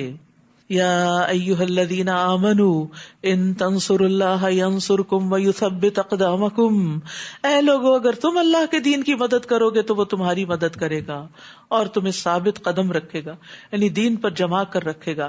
یعنی اگر تم اپنی جان سے، مال سے، صلاحیتوں سے، اوقات سے اللہ کے دین کی خدمت کرو گے تو اللہ تعالیٰ تمہیں دین پر جمائے رکھے گا، پھر انشاءاللہ خاتمہ بخیر ہوگا. اور جن لوگوں نے کفر کیا ان کے لیے تباہی ہے اور وہ ان کے اعمال برباد کر دے گا. کفر کے ساتھ نیک اعمال قبول نہیں ہوتے، یہ اس لیے کہ جو کچھ اللہ نے نازل کیا تھا اسے انہوں نے ناگوار سمجھا، اللہ کی باتیں انہیں پسند نہ آئیں تو اللہ نے ان کے اعمال ضائع کر دیے. یاد رکھیے کفر صرف یہ نہیں ہوتا کہ میں اللہ کو نہیں مانتا، یہ بھی کفر میں آ جاتا ہے کہ مانتا تو ہوں لیکن یہ کیا ہے قرآن میں ایسا کیوں ہے اور ویسا کیوں ہے، یعنی ان احکامات کے ساتھ بغض رکھنا جو اللہ نے نازل کیے اور ان کو ناپسند کرنا، یہ بھی اعمال کے ضائع کرنے کا باعث بن جاتے ہیں. کیا وہ زمین میں چل پھر کر نہیں دیکھتے کہ جو لوگ ان سے پہلے گزر چکے ہیں ان کا کیا انجام ہوا، اللہ نے انہیں تہس نہس کر دیا اور کافروں کے لیے ایسی ہی سزائیں ہوتی ہیں. یہ اس لیے کہ ایمان لانے والوں کا تو حامی اللہ ہے اور کافروں کا کوئی بھی حامی نہیں. جو لوگ ایمان لائے اور نیک عمل کیے اللہ یقیناً انہیں ایسے باغوں میں داخل کرے گا جن میں نہریں بہ رہی ہیں، اور جو کافر ہیں وہ چند روزہ فائدے اٹھا لیں اور وہ اس طرح کھاتے ہیں جیسے چوپائے کھاتے ہیں اور ان کا ٹھکانہ دوزخ ہے. یعنی جس طرح چوپایوں کو صرف کھانے سے دلچسپی ہوتی ہے تو جو لوگ دنیا کے لیے جیتے ہیں پھر وہ دنیا کے عیش و عشرت اور دنیا کے مزے اور ان میں سب سے بڑا مزہ کھانے کے پیچھے لگے رہتے ہیں. یعنی ان کا پیٹوں اور شرمگاہوں کے سوا اور کوئی مقصد نہیں ہوتا اور کل آنے والے دن میں جو کچھ ہوگا اس سے وہ غافل ہیں. اور یہ بھی کہا گیا کہ مومن دنیا سے زیادہ راہ لیتا ہے، یعنی دنیا کی زندگی سے اپنی ضرورت کے تحت چیزیں استعمال کرتا ہے، اور منافق مزین ہوتا ہے، یعنی وہ اپنے آپ کو ہر وقت بیوٹیفائی کرنے اور ڈیکوریٹ کرنے کے پیچھے لگا رہتا ہے، اور کافر عیش کرتا ہے. یعنی ہر ایک کا درجہ ہے. اور یہ ایک حقیقت ہے کہ اگر آپ اللہ کا حق اور بندوں کا حق دینے والے ہو جائیں تو پھر اس کے بعد آپ کے پاس اتنا وقت نہیں بچتا کہ آپ اپنے آپ کو یا اپنے گھر کو یا ہر چیز کو صرف سجاتے ہی چلے جائیں. رسول اللہ صلی اللہ علیہ وسلم نے یہ بھی فرمایا مومن ایک آنت میں کھاتا ہے اور کافر 7 آنتوں میں کھاتا ہے، یعنی خود پیٹ بھر کے کھاتا اور پیتا ہے. اور زیادہ کھانے والے کا انجام اچھا نہیں. ایک شخص نے نبی صلی اللہ علیہ وسلم کے سامنے ڈکار لی. آپ نے فرمایا اپنی ڈکار کو ہم سے دور رکھو، کیونکہ دنیا میں زیادہ پیٹ بھر کے کھانے والے قیامت کے دن سب سے زیادہ بھوکے رہیں گے. تو اس لیے کھانا جب کھائیں تو تھوڑا بھوک رکھ کے کھائیں، اور خصوصاً رمضان میں افطار کے وقت احتیاط سے کھائیں تاکہ آپ کی تراویح اچھی ہو سکے. اور کتنی ہی بستیاں تھیں جو آپ کی اس بستی سے بڑھ کر طاقتور تھیں جن کے رہنے والوں نے آپ کو نکال دیا ہے، ہم نے انہیں ہلاک کیا تو ان کا کوئی بھی مددگار نہ ہوا. بھلا جو شخص اپنے رب کی طرف سے ایک واضح دلیل پر ہو اس شخص جیسا ہو سکتا ہے جس کے برے عمل اسے خوشنما بنا کر دکھائے جا رہے ہوں اور وہ اپنی خواہشات کی پیروی کر رہے ہوں. جس جنت کا پرہیزگاروں سے وعدہ کیا گیا ہے اس کی شان یہ ہے کہ اس میں پانی کی نہریں ہیں جو کبھی باسی نہ ہوگا. ٹھہرا ہوا پانی پرانا ہو جاتا ہے نا، تو جنت کی نہروں کا پانی پرانا نہیں ہوگا. اور دودھ کی نہریں ہیں جس کا مزہ کبھی نہیں بدلے گا، دودھ بھی تھوڑی دیر رکھ دے تو ذائقہ خراب ہو جاتا ہے. اور شراب کی نہریں ہیں جو پینے والوں کے لیے لذیذ ہوگی. اور کچھ نہریں صاف شہد کی ہوں گی، یعنی جن میں کوئی بھی میل کچیل نہیں ہوگا، مکھیوں کے پر اور ٹانگیں وغیرہ نہیں ہوگی. نیز ان کے لیے ہر طرح کے پھل ہوں گے اور ان کے رب کی طرف سے مغفرت ہوگی. ایسا شخص کیا ان لوگوں کی طرح ہو سکتا ہے جو ہمیشہ آگ میں رہنے والے ہوں؟ اللہ، اور انہیں پینے کو کھولتا ہوا پانی دیا جائے جو ان کی آنتیں کاٹ کے رکھ دے. اللہ ہم سب کو اس سے بچائے. اور ان میں سے کچھ ایسے ہیں یعنی منافقین جو آپ کی بات کان لگا کے سنتے ہیں، پھر جب تمہارے ہاں سے باہر جاتے ہیں تو ان لوگوں سے جنہیں علم دیا گیا پوچھتے ہیں کہ ابھی ابھی اس نبی نے کیا کہا تھا. یعنی مجلس میں بیٹھتے ہیں تو اس طرح سر ہلا ہلا کے بتاتے ہیں جیسے ہمیں سب سے زیادہ سمجھ آ رہا ہو، لیکن سمجھتے کچھ نہیں، دھیان کہیں اور لگا ہوا ہے، اور باہر جا کے پوچھتے ہیں آج بھلا اہم بات کون سی ہوئی تھی. یہی لوگ ہیں جن کے دلوں پر اللہ نے مہر لگا دی اور وہ اپنی خواہشوں کے پیچھے لگے ہوئے. خواہشات کے پیچھے لگے رہنا ہی دراصل انسان کو دین کے علم میں، سمجھ میں، اللہ اور اس کے رسول کی بات کی سمجھ میں پیچھے کر دیتا ہے. اور جن لوگوں نے ہدایت پائی اللہ ان کو اور زیادہ ہدایت دیتا ہے اور تقوی عطا کرتا ہے. کیا اب یہ لوگ بس قیامت کا انتظار کر رہے ہیں کہ وہ یکدم ان پہ آ پڑے؟ اس کی نشانیاں تو آ چکی ہیں. جب قیامت آ جائے گی تو پھر ان کے لیے نصیحت قبول کرنے کا کون سا موقع باقی رہ جائے گا؟ وہ تو بس جزا کا دن ہے. پھر فَاعْلَمْ أَنَّهُ لَا إِلَٰهَ إِلَّا اللَّهُ وَاسْتَغْفِرْ لِذَنبِكَ وَلِلْمُؤْمِنِينَ وَالْمُؤْمِنَاتِ وَاللَّهُ يَعْلَمُ مُتَقَلَّبَكُمْ وَمَثْوَاكُمْ. بس آپ جان لیجئے کہ اللہ کے سوا کوئی الہ نہیں. جان لیجئے، علم حاصل کیجئے، اور اپنے لیے نیز مومن مردوں اور عورتوں کے لیے بھی گناہ کی معافی مانگیے. اور اللہ تمہارے چلنے پھرنے کے مقامات کو بھی جانتا ہے اور آخری ٹھکانے کو بھی. تو یہاں عمل سے پہلے علم کی بات ہوئی ہے. سفیان ابن عیینہ سے مروی ہے کہ ان سے علم کی فضیلت کے بارے میں پوچھا گیا کہ اس کے ورچوز کیا ہیں. تو انہوں نے کہا کیا تم نے اللہ کا یہ فرمان نہیں سنا کہ جس کا آغاز ہی اللہ نے علم کے ساتھ کیا؟ فَاعْلَمْ أَنَّهُ لَا إِلَٰهَ إِلَّا اللَّهُ وَاسْتَغْفِرْ لِذَنبِكَ. اللہ نے عمل کا حکم علم کے بعد دیا. اسی طرح فرمایا اعلموا انما الحیات الدنیا لعب. جان لو کہ دنیا کی زندگی کھیل تماشے کے سوا کچھ نہیں. ایک اور جگہ پر فرمایا وَاعْلَمُوا أَنَّمَا أَمْوَالُكُمْ وَأَوْلَادُكُمْ فِتْنَةٌ. جان لو تمہارے مال اور اولاد فتنہ ہے. ایک اور جگہ فرمایا وَاعْلَمُوا أَنَّمَا غَنِمْتُم مِّن شَيْءٍ. جان لو کہ بے شک جو بھی تم غنیمت حاصل کرو. پھر اس کے بعد تقسیم کا حکم دیا گیا. تو قرآن مجید میں بارہا ایسا فرمایا گیا کہ جس میں علم حاصل کرنے کے لیے کہا گیا ہے. عمل ہو نہیں سکتا، درست منزل تک آپ پہنچ نہیں سکتے جب تک آپ کے پاس علم نہ ہو. تو انسان کو کب تک علم حاصل کرنا چاہیے؟ بڑھاپے تک. پھر بوڑھا ہو جائے تو چھوڑ دے. ریٹائرمنٹ، قبر تک، مرتے دم تک. یعنی دعا کیا کریں کہ آخری وقت میں بھی ہمارے ہاتھ میں قرآن ہی ہو اور ہم اللہ کی عبادت میں ہوں اور نیکیوں کے کام کر رہے ہوں، کیونکہ جو علم کے رستے پر ہوگا اس کے لیے جنت کی بشارت ہے. تو یہ سب کچھ صرف رمضان کی حد تک نہیں ہونا چاہیے. اس سے زندگی کا ایک اصول بنا. ٹھیک ہے رمضان میں کنسنٹریشن ہو جاتی ہے، زیادہ ٹائم ہم اس کے لیے لگاتے ہیں اور دنیا کے کاموں کو کم کر دیتے ہیں، لیکن رمضان کے بعد بھی باقی کاموں کے ساتھ ساتھ اس چیز کو پلے باندھ لینا چاہیے، اس میں کوتاہی نہ ہو.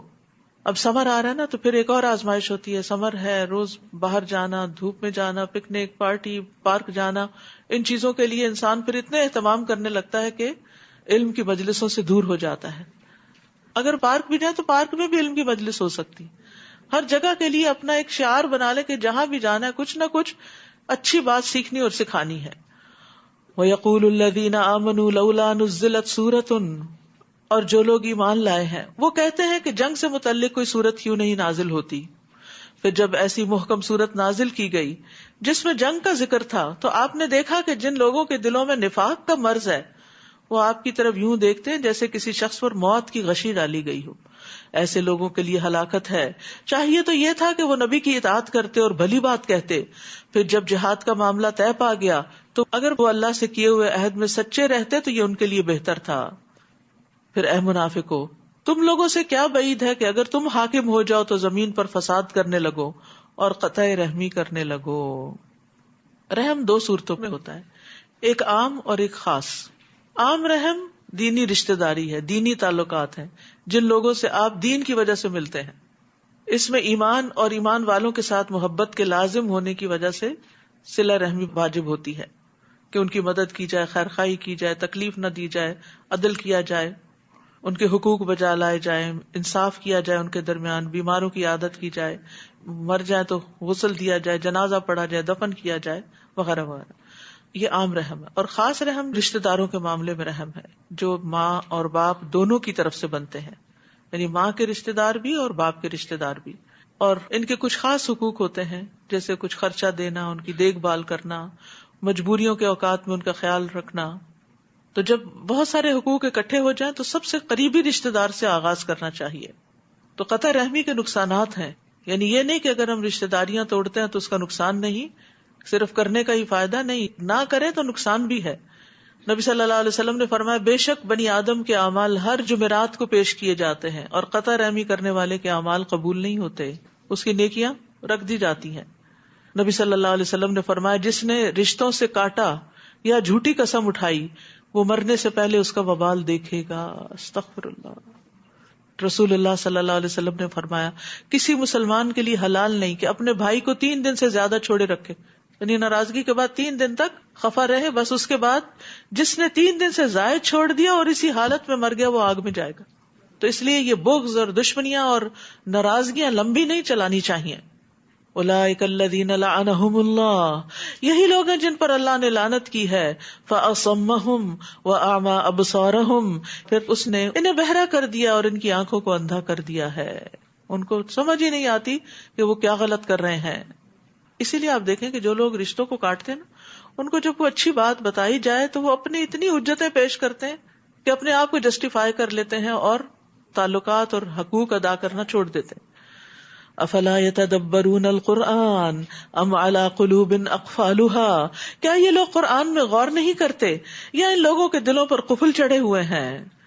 تو تالا لگا دل جو ہے وہ بند دروازے کی طرح ہے، یعنی دل کے دروازے بند ہیں جس کو تالا لگا ہوا ہے. جب تک تالا نہ کھولا جائے اس وقت تک دروازہ نہیں کھلتا. دروازہ نہ کھلے تو انسان اندر نہیں جا سکتا. تو جن لوگوں کے دلوں پر تالے چڑھے ہوئے ہیں ان کے اندر ایمان اور قرآن داخل نہیں ہوتا. حالانکہ قرآن جب دل میں آ جاتا ہے تو یہ دلوں کو کھول دیتا ہے اور عقل کو تیز کر دیتا ہے. کعب کہتے ہیں قرآن کو لازم پکڑو کیونکہ قرآن عقل کی تیزی، حکمت کی روشنی اور علم کا سرچشمہ ہے، اور اللہ کی طرف سے نازل ہونے والی کتابوں میں سب سے نئی کتاب ہے. اللہ نے تورات میں یہ بات فرمائی ہے کہ اے محمد میں تم پر جدید تورات نازل کروں گا جو نابینا آنکھوں، بہرے کانوں اور غفلت میں پڑے ہوئے دلوں کو کھول دے گی. تو قرآن سے ہی دل کھلتے ہیں. اور اس میں ہماری جو ویکینڈز پر کلاسز ہوتی ہیں تدبر کی، وہ قرآن میں ان ڈیپتھ اسٹڈی ہوتی ہے. تو جیسے رمضان میں آپ نے پڑھ لیا، ایک رواں ترجمہ پڑھ لیا، پھر تعلیم القرآن کورس ہوتا ہے جس میں آپ ذرا ڈیٹیل میں تفسیر پڑھتے ہیں. پھر اس سے اگلے لیول پر تو جن لوگوں نے تعلیم القرآن کر لیا میں ان کو ریکمینڈ کروں گی کہ وہ تدبر کے جو 30th 29th اور 28th کے لیکچر ضرور سنیں. انشاءاللہ آپ دیکھیں گے کہ دل کی دنیا ہی اور ہو جاتی ہے، کیونکہ جو انسان قرآن میں غور و فکر کرتا ہے تو اس کی کیفیات بدلنے لگتی ہیں. کیونکہ دل پہ کوئی بھی چیز جب آتی ہے تو کیفیت میں تبدیلی پیدا ہوتی ہے، سوچ بدلتی ہے، انسان کے عمل میں تبدیلی آتی ہے. ان الذین ارتدوا علی ادبارہم، جن لوگوں پر ہدایت واضح ہو چکی ہے پھر اس کے بعد وہ الٹے پھر گئے، شیطان نے ان کے اعمال ان کو خوشنما کر کے دکھائے. یعنی کچھ لوگ ہیں جو ہدایت کو سمجھتے ہیں اچھی طرح، لیکن پھر وہ دنیا کی طرف مائل ہو جاتے ہیں اور شیطان ان کو اسی میں آگے بڑھاتا جاتا ہے اور ان کو خوش کرتا ہے کہ یہ تمہارا فیلڈ جو ہے وہ بہت اچھا ہے، اور انہیں تادیر زندہ رہنے کی آرزو دلائی. یہ اس لیے کہ ان منافقین نے ان لوگوں یعنی یہود سے کہا جو اللہ کے نازل کردہ دین کو ناپسند کرتے تھے کہ ہم تمہاری کچھ باتیں مان لیں گے، اور اللہ ان کے راز کی باتوں کو خوب جانتا ہے. پھر اس وقت ان کا حال کیا ہوگا جب فرشتے ان کی روح قبض کریں گے تو ان کے چہروں اور پشتوں پر مار رہے ہوں گے. یہ اس لیے کہ وہ ایسی بات کے پیچھے لگ گئے جس نے اللہ کو ناراض کر دیا اور اس کی رضا اختیار کرنا پسند نہ کیا، تو اللہ نے ان سب کے اعمال ضائع کر دیے. اب دیکھیے سورت میں بار بار اعمال کے ضائع ہونے کی بات ہے. اب یہ قرآن میں غور و فکر اور تدبر سے ہی پتہ چلتا ہے کہ کن کن چیزوں سے یا قول سے یا عمل سے انسان کے اعمال ضائع ہو جاتے ہیں. جن لوگوں کے دلوں میں مرض ہے کیا وہ یہ سمجھے ہوئے ہیں کہ اللہ ان کے کینے ظاہر نہیں کرے گا؟ اور اگر ہم چاہیں تو ایسے لوگ آپ کو دکھا دیں اور آپ انہیں ان کے چہروں سے خوب پہچان لیں، تاہم آپ انہیں ان کے انداز کلام سے ہی پہچان لیں گے، اور اللہ تم سب کے اعمال کو خوب جانتا ہے. ہم ضرور تمہیں آزمائیں گے تاکہ یہ معلوم کر لے کہ تم میں سے مجاہد کون ہے اور صابر کون، اور تمہارے احوال کی جانچ پڑتال کریں گے ان الذین کفروا وصدوا عن سبیل اللہ، بلا شبہ جن لوگوں نے کفر کیا اور اللہ کے راستے سے دوسروں کو روکتے رہے اور ہدایت واضح ہو جانے کے بعد رسول کی مخالفت کی، وہ اللہ کا کچھ بھی نہیں بگاڑ سکتے اور اللہ ایسے لوگوں کے اعمال برباد کر دے گا۔ یا ایھا الذین آمنوا اطیعوا اللہ واطیعوا الرسول ولا تبطلوا اعمالکم، اے ایمان والو اللہ کی اطاعت کرو اور رسول کی اطاعت کرو اور اپنے اعمال کو ضائع نہ کرو، کیونکہ بعض اوقات انسان کا کیا کرایا سب ضائع ہو جاتا ہے اور اس کو پتہ بھی نہیں چلتا۔ تو اعمال ضائع ہونے کی صورتیں کیا ہیں؟ ایمان لانے کے بعد کفر کرنا، نیک اعمال کے بعد برے کام کرنا، یعنی نیک اعمال ضائع ہو جاتے ہیں جب انسان کی آخری عمر میں نیکیوں کے بجائے برائیاں ہی ہوتی ہیں۔ اپنے اعمال کو ریاکاری اور خود پسندی کے ساتھ ضائع نہ کرو، اپنے اعمال کو اس صورت میں ضائع نہ کرو کہ ان کو مکمل کرنے سے پہلے ہی کاٹ دو، پورا ہی نہ کرو۔ جیسے آپ نے ساری نماز پڑھی اور سلام پھیرے بغیر ہی اٹھ گئے تو کیا ہوا؟ کچھ بھی نہیں ملا، زیرو ہو گئی۔ اسی طرح کوئی نیکی کا کام آپ شروع کرتے ہیں اور اس کو بیچ میں ہی چھوڑ کے چلے جاتے ہیں تو یہ چیز جو ہے یہ اعمال کو برباد کر دیتی ہے، وہ کیا کرایا بھی ضائع ہو جاتا ہے۔ یعنی بعض اوقات آپ دیکھیں نا، آپ آدھی ہنڈیاں پکا کے چھوڑ دیں اور اس کے بعد جب دوبارہ پکانے لگتے ہیں تو اس کا وہ ٹیسٹ ہی نہیں آتا۔ پھر اسی طرح بدعات اعمال کو برباد کرتی ہے۔ رسول اللہ صلی اللہ علیہ وسلم نے فرمایا، جس نے ہمارے اس دین میں از خود کوئی نئی چیز پیدا کر لی جو اس میں نہیں تھی تو وہ رد ہے۔ جن لوگوں نے کفر کیا اور اللہ کی راہ سے روکا پھر اسی کفر کی حالت میں مر گئے، اللہ انہیں کبھی معاف نہیں کرے گا۔ پس تم سستی نہ دکھاؤ اور دشمن سے صلح کی درخواست نہ کرو، تم ہی غالب رہو گے، اللہ تمہارے ساتھ ہے اور وہ تمہارے اعمال سے کچھ بھی کمی نہ کرے گا۔ یہ دنیا کی زندگی تو بس ایک کھیل اور تماشا ہے، اور اگر تم ایمان لاؤ اور تقوی اختیار کرو تو اللہ تمہیں تمہارے اجر دے گا اور تم سے تمہارے مالوں کا مطالبہ نہیں کرے گا۔ اگر وہ تم سے مال کا مطالبہ کرے پھر تم سے اس مطالبے پر اصرار کرے تو تم بخل کرنے لگو اور وہ تمہارے دلوں کے کھوٹ ظاہر کر دے۔ یعنی قربانی کے وقت انسان کا اصل سامنے آتا ہے، وہ جو دعوے کرتا ہے وہ کتنا سچا ہے، اور اس لیے اللہ تعالیٰ آزما ضرور لیتا ہے بندے کو۔ یعنی ہم کہتے ہیں نا، ہائے میرے پاس پیسے ہوں تو میں اللہ کی راہ میں ایسے اور ایسے اور ایسے خرچ کروں، اور پھر اللہ تعالیٰ بعض اوقات دیتا بھی ہے، تو پھر اس وقت ہم کیا کرتے ہیں؟ وہ اپنی نیتیں کہاں چھوڑ دیتے ہیں۔ تو انسان جو کہے پھر وہ کر کے بھی دکھائے، یہی چیز انسان کو منافقت سے باہر نکالتی ہے۔ سنو تم وہ لوگ ہو جنہیں اللہ کی راہ میں خرچ کرنے کی دعوت دی جاتی ہے، پھر تم میں سے کوئی بخل کرنے لگتا ہے۔ اب میرا نہیں خیال رمضان جس دن سے شروع ہوا کوئی دن گیا ہو جب آپ کو نیکی کے، خیر کے، بھلائی کے کاموں میں خرچ کرنے کی دعوت نہ دی گئی ہو۔ پھر تم میں سے کوئی بخل کرنے لگتا ہے، اس کو اپنی اور ضرورتیں یاد آ جاتی ہوں، اور ضرورتیں اس میں سے بھی تھوڑا سا نکال سکتا ہے انسان۔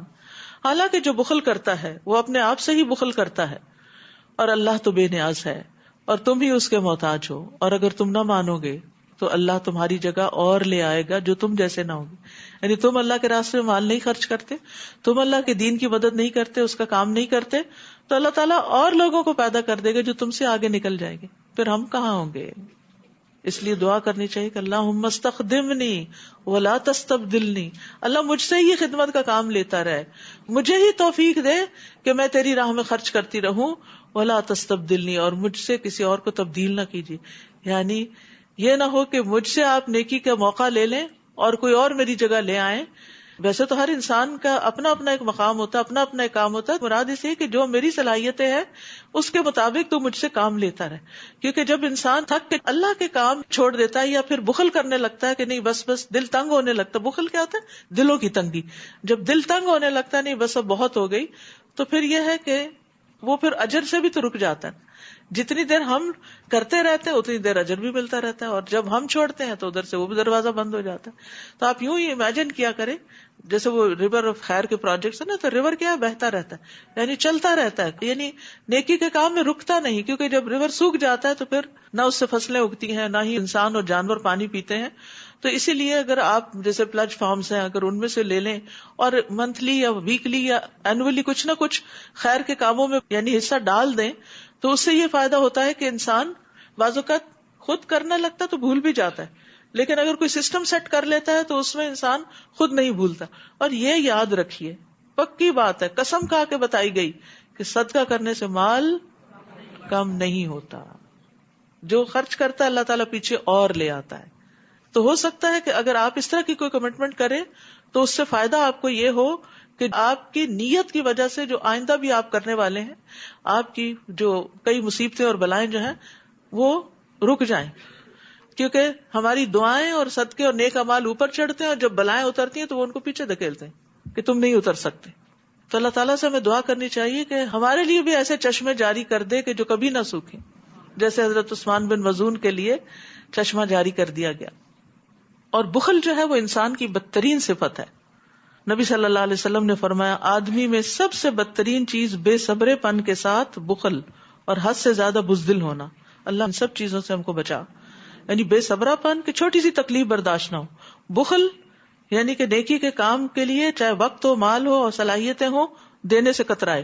اور حد سے زیادہ بزدل کہ چھوٹی سی کوئی بات دیکھے. ہوتا یہ کہ جب ہم دین کی طرف آتے ہیں نا تو کئی خطرات بھی ساتھ آتے ہیں، کئی تھریٹس بھی ہوتے ہیں. تو انسان دیکھ کے اچھا اس راستے میں تھریٹ ہے، تو جیسے منافقین کرتے تھے تو پھر وہ کام چوری کرنے لگتے تھے. تو انسان کو جب بھی وہ نیکی کا کوئی کام کرنے لگتا ہے تو یہ یاد رکھنا چاہیے کہ رسک فیکٹر ساتھ ہی ہے. شیطان کا بھی رسک ہے، نیت کی خرابی کا رسک بھی ہے، لوگوں کی تنقید کا بھی رسک ہے. کوئی آپ پہ باتیں بنائے گا، کوئی آپ کو دھمکیاں دے گا، اور جو جتنا زیادہ کرتا ہے اس کے لیے اتنے ہی مسائل بڑھتے چلے جاتے ہیں. لیکن جب انسان ساتھ ساتھ صدقہ خیرات کرتا رہتا ہے تو اللہ کی مدد بھی اتنی آتی ہے. ان تنصروا اللہ ینصرکم، اسی صورت میں آیا ہے. لیکن جب انسان بخل کرتا ہے تو اس کی وجہ سے مصیبتیں آتی ہیں. نبی صلی اللہ علیہ وسلم نے فرمایا جب لوگ دینار اور درہم میں بخل کرنے لگے، عمدہ اور بڑھیا چیزیں خریدنے لگے، یعنی غریب پہ تو خرچ نہ کریں، اپنے ہی اوپر بار بار خرچ کرتے چلے جائیں، گائے کی دموں کی پیروی کرنے لگے، جہاد فی سبیل اللہ کو چھوڑ دیں، تو اللہ ان پر مصائب نازل کرے گا اور اس وقت تک انہیں دور نہیں کرے گا جب تک لوگ اپنے دین کی طرف واپس نہ آ جائیں. تو اس میں خاص طور پر دین کی خدمت یا دین کو پھیلانے اور دین کو عام کرنے کی بات ہے. اس کے لیے بھی انسان کو اپنے وقت کا کچھ نہ کچھ حصہ ضرور نکالنا چاہیے. اور اس میں صرف ٹائم مینجمنٹ کی بات ہے کہ آپ اپنے اوقات کی تقسیم اگر کریں تو ساری چیزیں ہو جاتی ہیں، گھر کے کام بھی ہو جاتے ہیں، ذاتی ضروریات بھی پوری ہو جاتی ہیں، اور دین کا کام بھی ہو جاتا ہے. یعنی کچھ لوگ تو ایسے ہوتے ہیں کہ جو فل ٹائم ڈیڈیکیٹڈ ہو کے کام کرتے ہیں، لیکن سب کے حالات اس کی اجازت نہیں دیتے. بچے ہیں، چھوٹے والدین ہیں، بوڑھے، یا کوئی اور اس طرح کی ضروریات مصروفیات ہیں. تو ایسی صورت میں بھی انسان اپنے آپ کو صرف یہ نہ سمجھے کہ اب مجھے اللہ کے راستے میں کچھ بھی مال وقت دینے کی ضرورت نہیں. اگر جان نہیں دے سکتے تو مال دے سکتے ہیں، مال نہیں دے سکتے تو اپنی جسمانی خدمات دے سکتے ہیں. سورۃ الفتح. بسم اللہ الرحمن الرحیم. انا فتحنا لك فتحا مبینا ليغفر لك الله ما تقدم من ذنبك وما تأخر ويتم نعمته عليك ويهديك صراطا مستقيما. شروع اللہ کے نام سے جو بے انتہا مہربان نہایت رحم فرمانے والا ہے. انا فتحنا لک فتحا مبینا، اے نبی ہم نے آپ کو واضح فتح عطا کر دی. یہ سورت کریمہ اس وقت نازل ہوئی جب رسول اللہ صلی اللہ علیہ وسلم حدیبیہ سے ذوالقعدہ 6 ہجری میں اس وقت واپس تشریف لا رہے تھے جب مشرکین نے عمرہ ادا کرنے کے لیے آپ کو مسجد حرام جانے سے روک دیا تھا. وہ آپ کے اور بیت اللہ کے درمیان حائل ہو گئے تھے. پھر مصالحت اور معاہدے کی طرف مائل ہوئے کہ آپ اس سال واپس چلے جائیں اور آئندہ سال آ جائیں. تو صحابہ کی ایک جماعت نے اس بات کو سخت ناپسند کیا، لیکن اس کے باوجود آپ نے معاہدہ کر لیا اور اپنے قربانی کے جانوروں کو وہی نہر کر دیا جہاں آپ محصور تھے. اور پھر آپ واپس تشریف لائے تو راستے میں اللہ تعالیٰ نے صورت نازل کی، اور اگرچہ آپ عمرہ کیے بغیر آئے تھے اور ایسی شرائط پہ صلح کر کے آئے تھے جس پر صحابہ بہت پریشان تھے، ایک بہت بڑی آزمائش تھی، لیکن اللہ سبحانہ وتعالیٰ نے جب صورت نازل کی تو اتنے پازیٹو انداز میں ساری سچویشن کو بدل دیا کہ آپ سمجھتے ہیں یہ ہزیمت تھی، یہ تو بہت بڑی فتح تھی اللہ کی طرف سے. اسی لیے جب آپ حدیبیہ سے واپس آ رہے تھے اور صحابہ پر غم اور پریشانی کے آثار تھے اور انہوں نے حدیبیہ میں ہی جانور ذبح کر دیے تھے، تو اس موقع پر جب سورت نازل ہوئی تو آپ نے فرمایا مجھ پر ایک ایسی آیت نازل ہوئی ہے جو مجھے ساری دنیا سے زیادہ محبوب ہے. صحابہ نے عرض کیا اے اللہ کے رسول، ہم نے جان لیا کہ جو آپ کے ساتھ کیا گیا اس کے بارے میں کیا حکم ہے. تو پھر اللہ تعالیٰ نے یہ آیات نازل کی. تو حدیبیہ سب سے عظیم فتح قرار دی جاتی ہے جس میں مسلمان پیچھے ہو گئے تھے اپنے حق سے. تو بہت دفعہ ایسا ہوتا ہے کہ آپ کبھی کسی جھگڑے کو ختم کرنے کے لیے، کسی مسئلے کے حل کے لیے خود پیچھے ہو جاتے ہیں، کسی اور کو آگے کر دیتے ہیں. تو وقتی طور پر تو انسان کے لیے بہت تکلیف کی بات ہوتی، کسی کی اہمیت کو مان لینا، کسی کو اس کا مقام دے دینا. اس میں انسان بازو کو سمجھتا نہیں میری تو اس میں ذلت ہے، لیکن کئی دفعہ اسی سے ہی انسان اور زیادہ آگے بڑھ جاتا ہے. تاکہ اللہ آپ کی سب اگلی پچھلی لغزشیں معاف کر دے اور آپ پر اپنی نعمت پوری کر دے اور آپ کو سیدھی راہ پر چلائے. اللہ سبحانہ وتعالیٰ نے آپ کے لیے مغفرت کا وعدہ کر رکھا تھا، لیکن اس کے باوجود آپ اپنے آپ کو عبادت میں تھکاتے تھے. اگر ہمیں آج کہا جائے کہ آپ کے سارے گناہ معاف ہیں اور جنت آپ کے لیے، تو ہم کیا کریں گے؟ عبادت سے فارغ ہو کے دنیا میں لگ جائیں گے. لیکن آپ صلی اللہ علیہ وسلم کو دیکھیے کہ جنہوں نے ساری خوشخبریوں کے باوجود افلا اکون عبدا شکورا، کہ اللہ کا شکر ادا نہ کروں. تو عبادت صرف فرض سمجھ کے نہ کیا کرے، شکر کی ادائیگی کے طور پر بھی کیا کرے. خاص طور پہ جب تراویح پڑھتے ہیں تو شکر ادا کیا کرے. اللہ نے آپ کو صحت دی، وقت دیا، سہولت دی، موقع دیا کہ آپ اللہ کے لیے کھڑے ہو سکتے ہیں چند منٹ. اللہ تیرا شکر ہے. ہر روز شکر ادا کیا کرے تاکہ زندگی کے آخر تک کرتے چلے جائیں. کیونکہ انسان جو بوڑھا ہوتا جاتا ہے نا، پھر اس کو خوف اور گھبراہٹ ہونے لگتی ہے کہ پتہ نہیں اب میں یہ عبادت کر سکوں گا یا نہیں. قدم اٹھانے مشکل ہو جاتے ہیں تو قیام بھی مشکل ہو جاتے ہیں. لیکن اللہ سبحانہ وتعالیٰ شکر کی وجہ سے توفیق دیتا رہے گا. وہی تو ہے جس نے مومنوں کے دلوں میں اطمینان ڈال دیا تاکہ وہ اپنے ایمان کے ساتھ مزید اطمینان کا اضافہ کر لیں. اور آسمانوں اور زمین کے سب لشکر اللہ ہی کے ہیں اور اللہ سب کچھ جاننے والا اور حکمت والا ہے. تاکہ مومن مردوں اور مومن عورتوں کو ایسے باغوں میں داخل کرے جن کے نیچے نہریں بہ رہی ہیں، جن میں وہ ہمیشہ رہیں گے، اور ان سے ان کی برائیاں دور کر دے. اور یہ اللہ کے نزدیک بڑی کامیابی ہے. سب سے بڑی کامیابی اللہ کے نزدیک کیا ہے؟ جنت میں داخلہ. اور منافق مردوں اور منافق عورتوں اور مشرک مردوں اور مشرک عورتوں کو عذاب دیں. یہاں عورتوں کا ذکر الگ الگ بھی آیا ہے. جو اللہ کے بارے میں برا گمان رکھتے ہیں، بری گردش انہی پر پڑ گئی اور ان پر اللہ کا غضب ہوا. اس نے ان پر لعنت کی اور ان کے لیے جہنم تیار کی جو بہت برا ٹھکانہ ہے. وَلِلَّهِ جُنُودُ السَّمَاوَاتِ وَالْأَرْضِ، آسمانوں اور زمین کے سارے لشکر اللہ ہی کے ہیں اور اللہ ہر چیز پر غالب اور حکمت والا ہے. سبحان اللہ، سارے تو اس کے آگے مسخر ہیں. اس لیے کوئی کام مشکل ہو تو بس اس کو پکاریں کہ اللہ تیرے پاس تو لشکر ہیں، یعنی ہم تو کمزور ہیں لیکن تو سب کچھ کرنے والا ہے، تو میرے لیے حالات میں آسانی پیدا کر دے. انا ارسلناک شاہدا ومبشرا ونذیرا، اے نبی ہم نے آپ کو شہادت دینے والا، بشارت دینے والا اور ڈرانے والا بنا کر بھیجا تاکہ تم اللہ پر اور اس کے رسول پر ایمان لاؤ اور اس کی مدد کرو، اس کی تعظیم کرو اور صبح و شام اللہ کی تسبیح کرو. رسول اللہ صلی اللہ علیہ وسلم کا مقام بتایا گیا اور اس کے بعد ہمیں کام بتایا گیا کہ ہم نے کیا کرنا ہے، کہ آپ کی مدد اور آپ کی عزت. بلا شبہ جو لوگ آپ سے بیعت کر رہے ہیں وہ اللہ ہی کی بیعت کر رہے ہیں، ان کے ہاتھوں پر اللہ کا ہاتھ ہے. اب جو شخص اس عہد کو توڑے تو اسے توڑنے کا وبال اسی پر ہوگا، اور جو شخص اس عہد کو پورا کرے، بیعت ایک عہد ہوتا ہے، کمٹمنٹ ہوتی ہے، تو جو شخص اس عہد کو پورا کرے جو اس نے اللہ سے کیا تھا تو عنقریب اللہ اسے بڑا اجر عطا کرے گا. دیہاتیوں میں سے جو لوگ پیچھے رہ گئے تھے وہ اب آ کر آپ سے کہیں گے کہ ہمیں ہمارے اموال اور گھر والوں کی فکر نے مشغول کر رکھا تھا، ہماری بڑی مصروفیت تھی، لہٰذا آپ ہمارے لیے بخشش کی دعا کیجیے. وہ اپنی زبانوں سے ایسی باتیں کہتے ہیں جو ان کے دلوں میں نہیں ہوتی، یہ سب بہانے ہیں.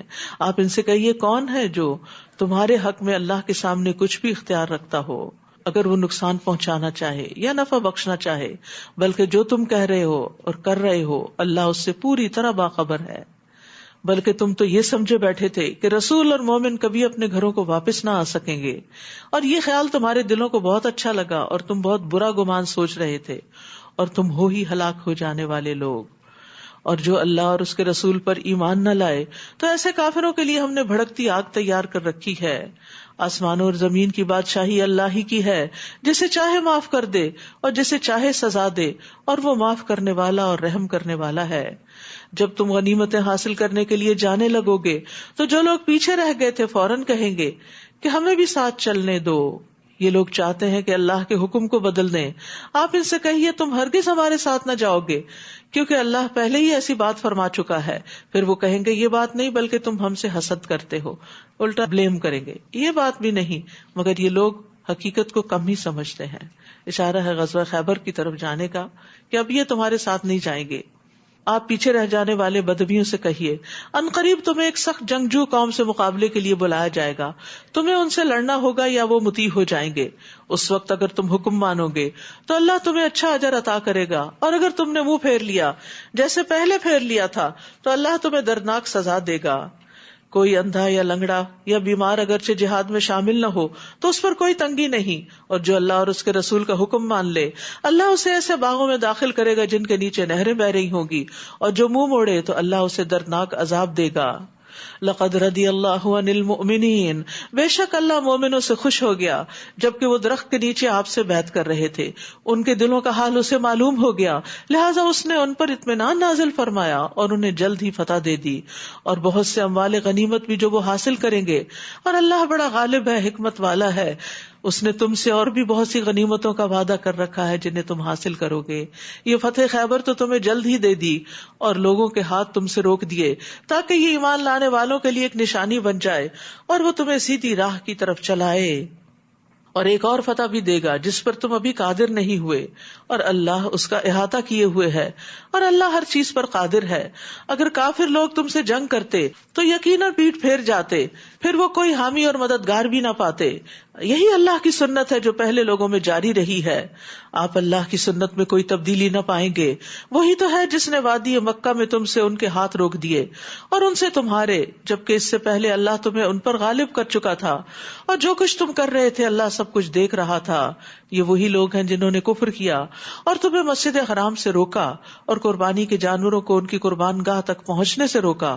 اور اگر مکہ میں کچھ مومن مرد اور مومن عورتیں نہ ہوتی جنہیں تم نہیں جانتے تھے، اور یہ خطرہ نہ ہوتا کہ جنگ کی صورت میں تم انہیں پامال کر دو گے تو پھر ان کی وجہ سے تمہیں نادانستہ کوئی پشیمانی لاحق ہوگی تو تمہیں لڑنے سے روکا نہ جاتا.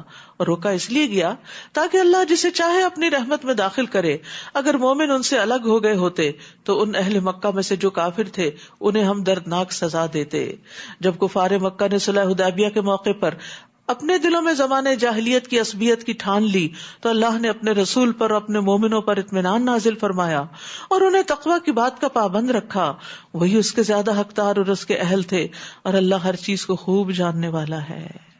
جو لوگ دین کے لیے سنسیئر ہوتے ہیں نا، اللہ ان کو تقویٰ کی بات کا پابند رکھتا ہے، ان کو توفیق دیتا ہے کہ وہ اپنے منہ سے جو بات نکالے وہ تقویٰ پر ہی مبنی ہو، اس میں ایگزیجریشن نہ ہو، اس میں کوئی جھوٹ نہ ہو، اس میں کسی قسم کی کوئی خیانت نہ ہو.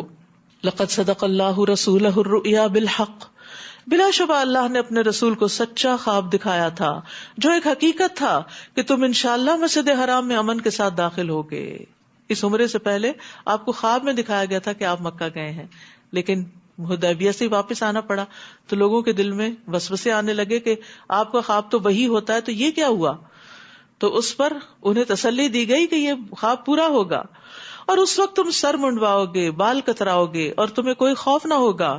وہ اس بات کو جانتا تھا جسے تم نہیں جانتے تھے، لہٰذا اس فتح سے پہلے اس نے ایک قریبی فتح خیبر تمہیں عطا کر دی. هو الذي ارسل رسوله بالهدى ودين الحق ليظهره على الدين كله وكفى بالله شهيدا.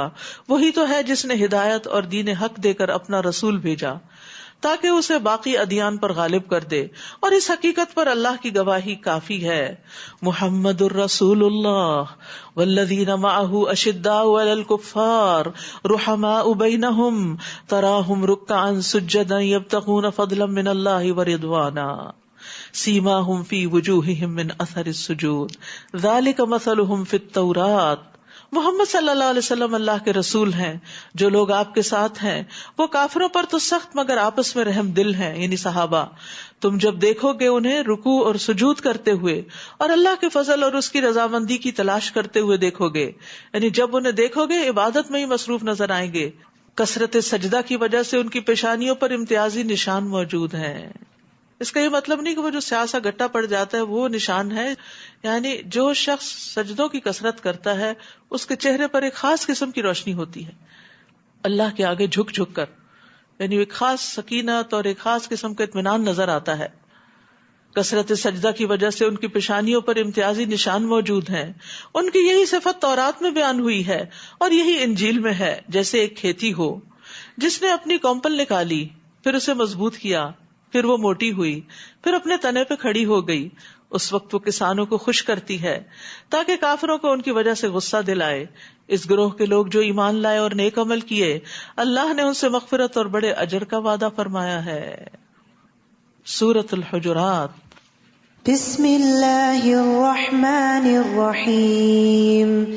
یا ایہا الذین آمنوا لا تقدموا بین یدی اللہ ورسولہ واتقوا اللہ ان اللہ سمیع علیم. شروع کرتی ہوں اللہ کے نام سے جو بے انتہا مہربان نہایت رحم فرمانے والا ہے. اے ایمان والو، اللہ اور اس کے رسول کے سامنے پیش قدمی نہ کرو، ان سے آگے نہ بڑھو، اور اللہ سے ڈرتے رہو. بلا شبہ اللہ تعالیٰ سب کچھ سننے والا اور جاننے والا ہے. تو نبی صلی اللہ علیہ وسلم کے کلام پر، آپ کی حدیث پر اپنی عقل اور اپنے فہم اور اپنے فلسفے بگاڑنا جو ہے اس سے منع کیا گیا ہے. جب اللہ سبحانہ تعالیٰ نے صحابہ کو نبی صلی اللہ علیہ وسلم کی آواز پر اپنی آواز بلند کرنے سے منع کیا تو پھر کس کو مجال ہے کہ وہ آپ کی بات سے آگے بڑھ کر کوئی بات کرے اور اپنی بات کو زیادہ اہمیت دے. اے ایمان والو، اپنی آواز نبی کی آواز سے بلند نہ کرو اور نہ ہی اس کے سامنے اس طرح اونچی آواز سے بولو جیسے تم ایک دوسرے سے بولتے ہو. دو چیزیں ہیں یہاں. ایک تو یہ کہ والیوم جو ہے آواز کا وہ آپ کی آواز سے اونچا نہ ہو، اور دوسرے یہ کہ آپ کی مجلس میں یا مسجد میں یا آپ کی موجودگی میں آپس میں ایک دوسرے پر آوازیں بلند نہ کرو، شور نہ کرو. ایسا نہ ہو کہ تمہارے اعمال برباد ہو جائیں. پیچھے سورۃ محمد میں اعمال کی بربادی کی تفصیل ہم نے پڑھی، اس میں ایک اور ایڈیشن کر لیجئے. اور تمہیں اس کی خبر بھی نہ ہو. تو بعض علماء نے نبی صلی اللہ علیہ وسلم کی زندگی کے علاوہ بعد میں آپ کے روضہ مبارک کے پاس آواز بلند کرنے سے بھی منع کیا ہے. لیکن افسوس کے ساتھ ہی کہنا پڑتا ہے کہ جب لوگ مسجد نبی میں جاتے ہیں تو اس طرح بعض اوقات بھاگتے ہوئے، چیختے ہوئے، لڑتے لڑاتے اور شور مچاتے، اور وہاں بھی باتیں نہیں ختم ہوتی. کوئی ادب نہیں، احترام نہیں، ذکر نہیں، درود شریف نہیں، اور صرف ایک ہنگامہ برپا کیا ہوا ہے. بس یہ کہ ہم اس جگہ پہنچ جائیں سمجھے ہم جنتی ہو گئے. نہیں، ہر جگہ کے کچھ اصول اور قاعدے اور ضابطے ہوتے ہیں. تو لہٰذا آپ کو اللہ تعالیٰ جب نصیب کرے جانا تو سب سے زیادہ اس بات کا خیال رکھیے کہ کہیں میرا عمرہ اور یہ عبادت اور مسجدوں کی طرف دوڑنا ضائع ہی نہ ہو جائے کہ میں یہاں اونچی آواز میں کسی کو پکار کے بھی کہوں کہ ادھر آؤ. یعنی سب سے زیادہ اس چیز کا خیال رکھنا ہے، کیونکہ نیکیاں کرنے کے علاوہ ان کو سنبھالنا بھی بڑا کام ہوتا ہے. جیسے مال و دولت آپ کما لیتے ہیں تو پھر اس کے بعد کیا کرنا ہوتا ہے؟ اس کو ایسے چھوڑ دینا ہوتا ہے، جو مرضی اٹھا کے لے جائے، اس کو ضائع کر. مال کما کے اس کو سنبھالتے ہیں، حفاظت کرتے ہیں اس کی. اعمال کما کر بھی ان کی حفاظت کرنا ضروری ہے. اور ان میں سے ایک نبی صلی اللہ علیہ وسلم کا احترام. اور پھر اس کے بعد تیسرے درجے پر علماء نے یہ کہا ہے کہ جو لوگ نبی صلی اللہ علیہ وسلم کی تعلیمات کی مجلس میں ہو، جہاں آپ کی احادیث پڑھی جا رہی ہیں، یعنی قرآن تو ویسے ہی خاموشی سے سننا چاہیے، جنہوں نے سمجھ لیا تھا کہ خاموش ہو کے یہ قرآن سننا چاہیے، تو اسی طرح حدیث کی مجلس میں بھی خاموشی اختیار کرنی چاہیے. بعض اوقات کیا ہوتا ہے، مسجد میں تراویح ہوئی، 2 تراویح کے بعد خاطرہ ہو رہا ہوتا ہے. کئی مساجد میں ہوتا ہے، یہ پہلے ہوتا تھا. اب کیا ہے، وہ امام صاحب یا جو بھی اسپیکر ہے وہ بول رہا ہے، حدیث سنا رہا ہے، اور لوگ باتوں پہ باتیں کیے چلے جا رہے ہیں. یہ بھی اس کے خلاف ہے. اس سے بھی اعمال ضائع ہو سکتے ہیں. حدیث سنانے والا کوئی بھی ہے، بھلے وہ آپ سے چھوٹا ہے، آپ اس کو کوئی اہمیت نہیں دیتے، لیکن جب وہ اللہ اور اس کے رسول کی بات کر رہا ہے تو چپ ہو جاؤ. اسی طرح جمعے کے خطبے میں کسی کو یہ کہنا کہ چپ ہو جائے، یہ بھی لغو بات ہے. تو ہمارا دین ہمیں ایک ادب سکھاتا ہے، اور اگر یہ ادب نہیں تو کیے کرائے پہ پانی پھر رہا ہے. آذان ہو رہی ہے، ہم شور مچا رہے ہیں، اسپیکر بول رہے ہیں، ہم شور مچا رہے ہیں، نہ دیکھتے ہیں کوئی عالم ہے، کوئی بڑا ہے، کوئی چھوٹا ہے. یہ کیا دین ہے؟ ہمارے دین کا امتیازی نشان ادب اور احترام ہے. ہمارا دین اس طرح کا آزادی والا دین نہیں کہ جس میں جس کو جو چاہے کہہ دو. کہنے کے بھی طریقے ہیں. بڑوں کا احترام ہے، والدین کا احترام ہے، استاد کا احترام ہے، علماء کا احترام ہے. تو اسی طرح یہ بھی کہا گیا کہ علماء انبیاء کے وارث ہیں. اگر نبی کی مجلس میں آوازیں بلند کرنے کی اجازت نہیں تو علماء کی مجلس میں بھی آوازیں بلند نہیں کرنی چاہیے، اور علماء کا بھی احترام کرنا چاہیے. یعنی علم والوں کا احترام ہمارے دین کا ایک حصہ ہے. اس لیے ہمارے دین میں یہ کوئی خوبی نہیں کہ انسان ٹیچر کو ٹیچر کہہ کے یا نام لے لے کے بلائے کہ جس سے وہ سمجھے کہ میں بہت کانفیڈنٹ ہوں. ٹھیک ہے، کسی جگہ کا کوئی کلچر ہو سکتا ہے، مگر اس کے اندر بھی ایک لحاظ، ایک ادب اور ایک احترام نہایت ضروری ہے. جو لوگ اللہ کے رسول کے حضور اپنی آوازیں پست رکھتے ہیں، یہی لوگ ہیں جن کے دلوں کو اللہ نے تقویٰ کے لیے جانچ لیا ہے. ان کے لیے بخشش اور اجر عظیم ہے. تقویٰ یہاں سے ظاہر ہوتا ہے. ہم تقویٰ کی بڑی باتیں کرتے ہیں کہ متقین جنت میں ہوں گے، متقین کو یہ ملے گا. تو کہاں سے پتہ چلتا ہے کوئی متقی ہے؟ جب وہ اس حکم پر عمل کرتے ہیں جو کہا گیا، آوازیں پست رکھنے کو کہا گیا. جو آوازیں پست رکھتے ہیں انہی کے دلوں میں تقویٰ ہے، انہی کے لیے بخشش اور اجر عظیم ہے. اے نبی صلی اللہ علیہ وسلم، جو لوگ آپ کو حجروں کے باہر سے پکارتے ہیں ان میں سے اکثر بے عقل ہیں. یہ مدینہ والے تو نہیں کرتے تھے، جو باہر سے قبائل وغیرہ آتے تھے. یہ صورت یاد رکھیے بہت آخر میں نازل ہوئی، عام الوفود میں نازل ہوئی ہے، جب بہت سے ڈیلیگیشن آتے تھے. اور وہ آتے تھے اور وہ نہیں دیکھتے تھے کہ نبی صلی اللہ علیہ وسلم تہجد سے اٹھے ہوئے ہیں اور پھر علم کی مجالس اور بہت سے کام کاج کر کے گھر میں تھوڑا قیلولہ کرنے کے لیے گئے ہیں. وہ آ کے آپ کے دروازوں کے باہر کھڑے ہو کر یا محمد اخرج علینا اس طرح کہہ کے پکارتے تھے. تو اللہ سبحانہ تعالیٰ نے اس کا بھی نوٹس لے لیا اور اس سے بھی منع کر دیا. فرمایا یہ انتہائی ناسمجھی کی بات ہے. اگر یہ لوگ صبر کرتے یہاں تک کہ آپ ان کی طرف نکلتے تو یہ ان کے حق میں بہتر تھا، اور اللہ تعالیٰ معاف کرنے والا، رحم کرنے والا ہے. اے ایمان والو، اگر کوئی فاسق تمہارے پاس کوئی خبر لے کر آئے تو اس کی تحقیق کر لیا کرو. یعنی صرف ون سائیڈڈ بات سن کے کوئی بڑا ایکشن نہیں لینا چاہیے. ایسا نہ ہو کہ تم نادانستہ کسی قوم کا نقصان کر بیٹھو، پھر تمہیں اپنے کیے پر نادم ہونا پڑے. تو فاسق آدمی جو ہوتا ہے اس کی خبر عام طور پر شک و شبے پر مبنی ہوتی ہے، اس لیے انسان کو اس کو کنفرم کرنا چاہیے. اللہ تعالیٰ کے نزدیک یہ بہت عظیم گناہ ہے کہ کوئی ظن و تخمین کی بنا پر کسی انسان کے بارے میں بات کرے. اور اسی طرح ہمارے دین میں ہر سنی سنائی بات کو آگے کرنا بھی منع ہے. وَلَا تَقْفُ مَا لَيْسَ لَكَ بِهِ عِلْمٌ إِنَّ السَّمْعَ وَالْبَصَرَ وَالْفُؤَادَ كُلُّ أُولَئِكَ كَانَ عَنْهُ مسؤولا. جس بات کی تمہیں خبر نہ ہو اس کے پیچھے مت پڑو، کیونکہ کان، آنکھ، دل ہر ایک سے پوچھ گچھ کی جانے والی ہے.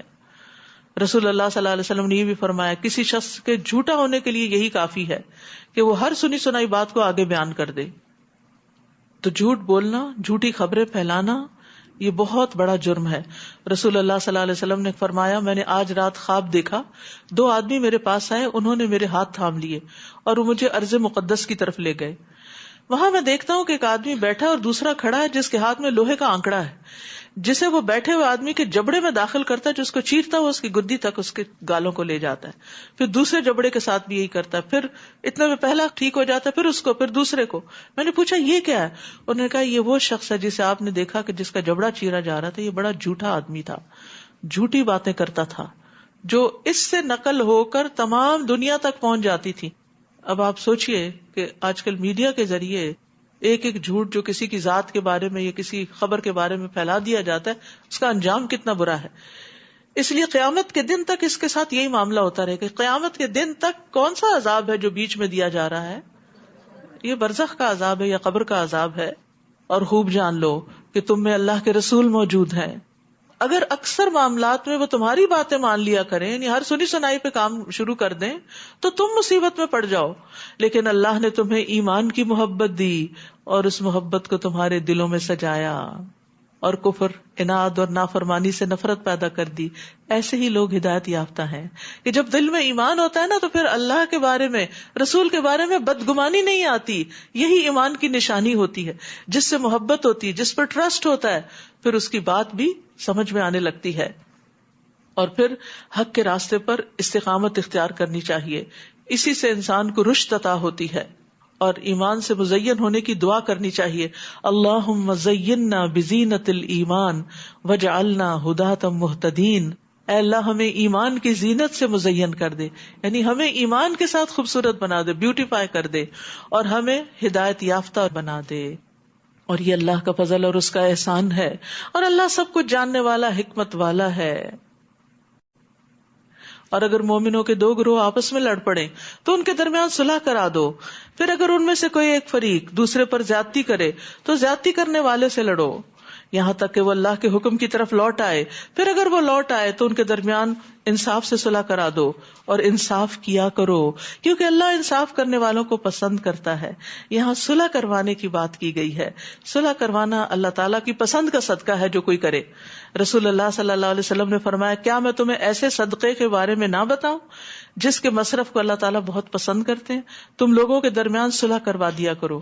یہ ایسا صدقہ ہے کہ اللہ تعالیٰ اس کے مصرف کو پسند کرتے ہیں, اس کا کرنا پسند کرتے ہیں. انما المؤمنون اخوہ فاصلحوا بین اخویکم واتقوا اللہ لعلکم ترحمون. مومن تو سب آپس میں بھائی بھائی ہیں, لہٰذا اپنے بھائیوں کے درمیان صلح کرا دیا کرو. اللہ سے ڈرتے رہو تاکہ تم پر رحم کیا جائے. یہاں سے پتہ چلتا ہے کہ دینی بھائی چارہ نسبی بھائی چارے سے زیادہ مضبوط ہے, خون کے رشتوں سے زیادہ مضبوط ہے ایمان کا رشتہ. اسی لیے مومنوں کو آپس میں اخوہ کہا گیا ہے. ایک اور حدیث میں بھی آتا ہے مومن مومن کا آئینہ ہے اور مومن مومن کا بھائی ہے. اس کے مال کا نقصان ہوتا ہو تو بچاؤ کرتا ہے, اس کی غیر موجودگی میں اس کی عزت کی حفاظت کرتا ہے, یعنی اس کے خلاف کوئی بات کرے تو وہ ڈیفینڈ کرتا ہے. یا ایھا الذین آمنوا لا یسخر قوم من قوم عسى ان یکونوا خیرا منہم ولا نساء من نساء عسى ان یکن خیرا منہن. اے ایمان والو, تمہارا کوئی گروہ دوسرے گروہ کا مذاق نہ اڑائے. ہو سکتا ہے وہ مذاق اڑانے والوں سے بہتر ہو یعنی اللہ کی نگاہ میں, اور نہ ہی عورتیں دوسری عورتوں کا مذاق اڑائیں, ہو سکتا ہے کہ وہ ان سے بہتر ہوں. اور ایک دوسرے پر تانا زنی نہ کرو اور نہ ہی ایک دوسرے کے برے نام رکھو. ایمان لانے کے بعد فسق میں نام پیدا کرنا بہت بری بات ہے, اور جو ان باتوں سے باز نہ آئے وہی ظالم ہے. تو عام طور پر لوگ کیوں کسی کا مذاق اڑاتے ہیں؟ بعض اوقات انسیکیور ہوتے ہیں دوسروں سے تو پہلے سے یہ اٹیک کر دیتے ہیں مذاق اڑا کے. پھر اسی طرح بعض اوقات لوگ زندگی میں خود ناکام ہوتے ہیں تو ان کو کسی کو کریٹیسائز یا ریڈیکیول کر کے فائدہ اٹھانا ہوتا ہے. اسی طرح لو سیلف اسٹیم ہوتی ہے کچھ لوگوں کی, جس کی وجہ سے وہ ایکسٹریملی جیلس ہوتے ہیں. تو جو بھی کوئی آگے بڑھ رہا ہو وہ ان کا مذاق اڑا کے ان کو لیٹ ڈاؤن کرنے کی کوشش کرتے ہیں. کچھ لوگوں کے اندر انفیریورٹی کمپلیکس ہوتا ہے جس کی وجہ سے وہ دوسروں کا مذاق اڑا کے اپنی احساس کمتری کو ذرا سیٹسفائی کرتے ہیں. تو یہاں ہمارے دین نے ہمیں اس سے منع کر دیا کہ کوئی بھی reason who, for any reason, کسی کا مذاق نہیں اڑایا جا سکتا. عمرو بن شرحبیل کہتے ہیں اگر میں کسی کو دیکھوں کہ وہ بکری کا دودھ پی رہا ہے اور میں اس پہ ہنسوں, بعض اوقات ایسا ہوتا ہے نا کوئی شخص ایسا کوئی کام کر رہا ہوتا ہے جو آپ کی نگاہ میں بہت وہ نہیں ہے, تو مجھے ڈر ہے کہ مجھ سے بھی وہ کام ہو جائے گا جو اس نے کیا ہے, تو پھر کوئی اور آپ پہ ہنسے گا. اسی طرح کسی کے گرنے پر بھی ہنسنے کی ممانعت ہے. بعض اوقات کوئی سلپ ہو جاتا ہے, کوئی گر پڑتا ہے, کوئی ٹوکر کھا جاتا ہے تو لوگ ہنسنا شروع کر دیتے ہیں, تو اس سے بھی منع کیا گیا. حضرت عائشہ کے سامنے ایسے ہی کچھ نوجوان ہنس رہے تھے, آپ نے پوچھا تو کہا فلاں آدمی خیمے کی رسی سے گر گیا تو اس کی آنکھ یا گردن جاتے جاتے بچی ہے. تو حضرت عائشہ نے فرمایا مت ہنسو, کیونکہ میں نے رسول اللہ صلی اللہ علیہ وسلم سے سنا ہے, آپ نے فرمایا جس مسلمان کو کوئی کانٹا یا کانٹے سے بڑھ کر کوئی چیز لگ گئی ہو تو اس کے بدلے اس کے لیے ایک درجہ لکھا جاتا ہے اور اس کے ذریعے اس کا گناہ مٹا دیا جاتا ہے. اگر وہ گرا تھا تو اس کے تو درجے بلند ہوئے اور تم اس پہ ہنس رہے ہو. اور عموماً انسان دوسرے کو حقیر سمجھ کے اس پہ ہنستا ہے. تو نبی صلی اللہ علیہ وسلم نے فرمایا انسان کی بدترین ہونے کے لیے یہی کافی ہے کہ وہ اپنے مسلمان بھائی کو حقیر سمجھے. وَلَا تَلْمِزُوا أَنفُسَكُمْ, دوسروں کو تانا بھی نہیں دینا چاہیے.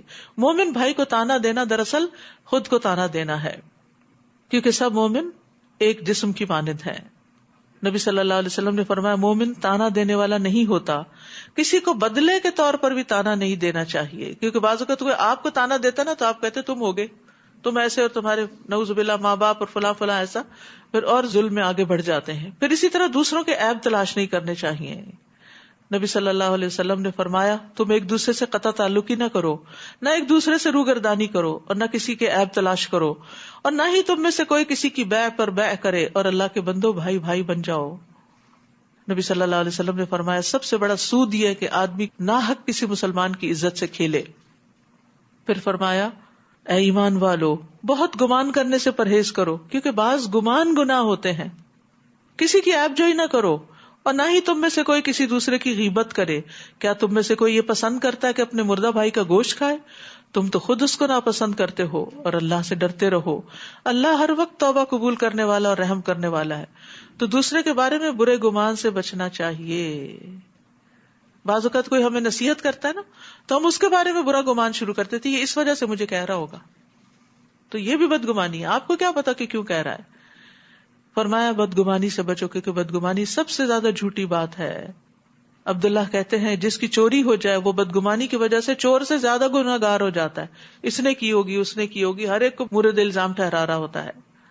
تو اسی لیے ابو عالیہ کہتے ہیں ہمیں حکم دیا گیا کہ خادم کو مہر لگا کے چیز دیں، بند کر کے، پیک کر کے، اسٹیپل کر کے، ناپ کر دیں، گن کر دیں. ان کی عادت اچھی ہو یا نہ، ہم میں سے کسی کو بدگمانی نہ ہو کہ اس نے بیچ میں سے کچھ چرا لیا. اسی طرح تجسس سے منع کیا گیا.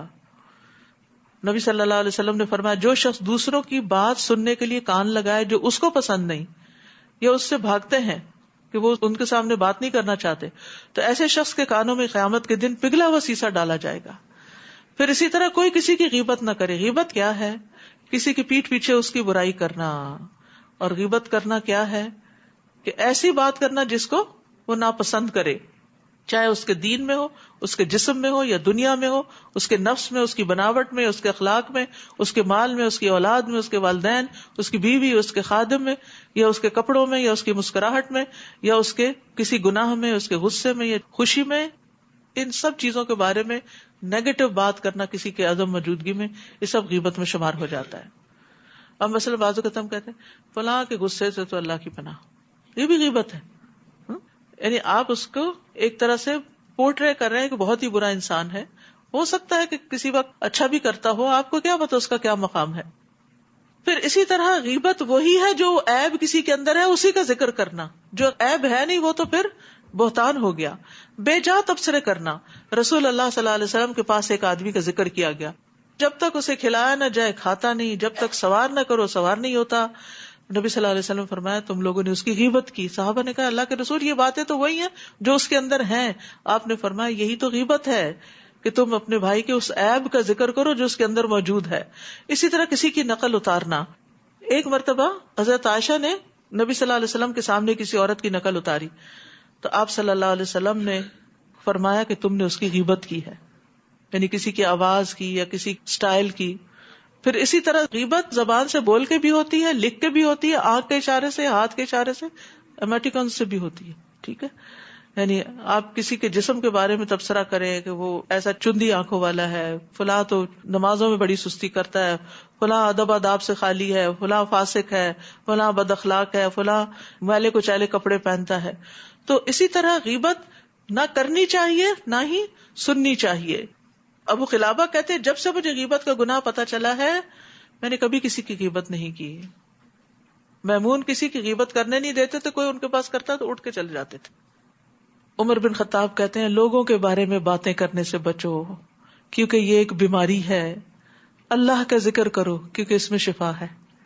لوگوں کی باتیں نہ کرو، اس میں کوئی نہ کوئی غیبت ہو جائے گی، لیکن اللہ کا ذکر کرو گے تو تمہارے دل ٹھنڈے رہیں گے. عمر بن عبید سے کہا گیا فلاں آدمی نے آپ کے بارے میں اتنی عیب جوئی کی کہ ہمیں آپ پر رحم آنے لگا. تو انہوں نے کہا اس سے بچو اور اس پر رحم کھاؤ، یعنی اس کو باتیں کرنے کا موقع نہ دو. یا ایھا الناس انا خلقناکم من ذکر و انثی، اے لوگوں ہم نے تمہیں ایک مرد اور ایک عورت سے پیدا کیا اور تمہاری ذاتیں اور قبیلے اس لیے بنائے تاکہ تم ایک دوسرے کو پہچان سکو، ورنہ اللہ کے نزدیک سب سے زیادہ قابل عزت وہی ہے جو تم میں سب سے زیادہ پرہیزگار ہو. یہ اوپر والی ساری اخلاقی برائیوں سے بچتا ہو تو وہ متقی ہوگا. بلا شبہ اللہ سب کچھ جاننے والا اور باخبر ہے. تو یہ ذات پات کے جو قصے ہیں نا اور قبیلوں اور کنبوں کی وجہ سے فخر جتانا یہ بھی ناپسندیدہ ہے. عزت کسی خاص قبیلے یا کلان سے ہونے کی وجہ سے نہیں ہوتی، عزت ہوتی ہے اللہ کے ہاں تقویٰ کی وجہ سے. بدویوں نے کہا ہم ایمان لے آئے. آپ ان سے کہیے تم ایمان نہیں لائے بلکہ یوں کہو کہ ہم مسلمان ہو گئے اور ابھی تک ایمان تو تمہارے دلوں میں داخل ہی نہیں ہوا، اور اگر تم اللہ اور اس کے رسول کی اطاعت کرو تو اللہ تمہارے اعمال سے کچھ بھی کمی نہیں کرے گا. اللہ یقیناً بخشنے والا اور رحم کرنے والا ہے. حقیقی مومن تو وہ لوگ ہیں جو اللہ اور اس کے رسول پر ایمان لائے، پھر شک میں نہیں پڑے اور اپنے مالوں اور جانوں سے اللہ کی راہ میں جہاد کیا. یہی سچے مسلمان ہیں. آپ ان بدویوں سے کہیے، کیا تم اللہ کو اپنی دینداری جتلاتے ہو، حالانکہ اللہ آسمانوں اور زمین کی ہر چیز کو جانتا ہے اور وہ ہر چیز کو خوب جاننے والا ہے. وہ آپ پر احسان جتاتے ہیں کہ وہ اسلام لائے. آپ ان سے کہیے اپنے اسلام کا مجھ پہ احسان مت جتاؤ، بلکہ اللہ نے تم پر احسان کیا کہ تمہیں ایمان کی ہدایت دے دی، اگر فی الواقع تم اپنی بات میں سچے ہو. ان اللہ یعلم غیب السماوات والارض واللہ بصیر بما تعملون. اللہ آسمانوں اور زمین کی سب پوشیدہ چیزوں کو جانتا ہے اور جو کچھ تم کر رہے ہو اللہ اس کو دیکھ رہا ہے. سورۃ قاف. نبی صلی اللہ علیہ وسلم اس کو فجر کی نماز میں پڑھا کرتے تھے، جمعے کے خطبے میں اس کی قرات کرتے تھے، عید کی نماز میں اس کی قرات کرتے تھے. اس سے آپ اس سورت کی اہمیت کا اندازہ لگا سکتے ہیں. قاف والقرآن المجید. قاف، قسم ہے اس قرآن کی جو بڑی شان والا ہے. بلکہ یہ لوگ اس بات پر تعجب کرتے ہیں کہ انہی میں سے ایک ڈرانے والا ان کے پاس آیا. چنانچہ کافروں نے کہا یہ تو بڑی عجیب بات ہے، کیا جب ہم مر جائیں گے اور مٹی بن جائیں گے تو پھر دوبارہ اٹھائے جائیں گے؟ یہ واپسی تو عقل سے بعید ہے.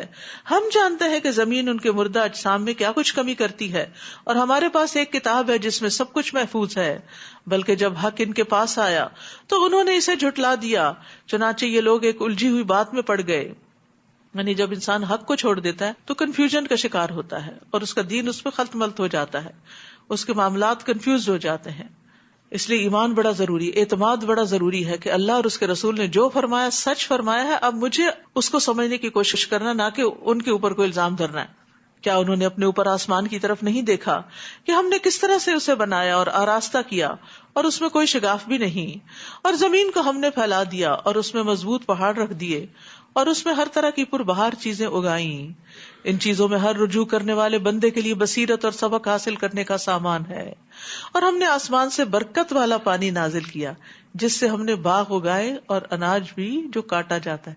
تو اس لیے کبھی چند قطرے اوپر پڑ جائیں بارش کے تو پریشان نہ ہوا کرے، خوش ہوا کرے، اللہ یہ کہ بہت ٹھنڈ ہو، کیونکہ اللہ نے اس پانی کو بابرکت کہا نا، تو یہ بیماریوں کا علاج بھی ہو سکتا ہے.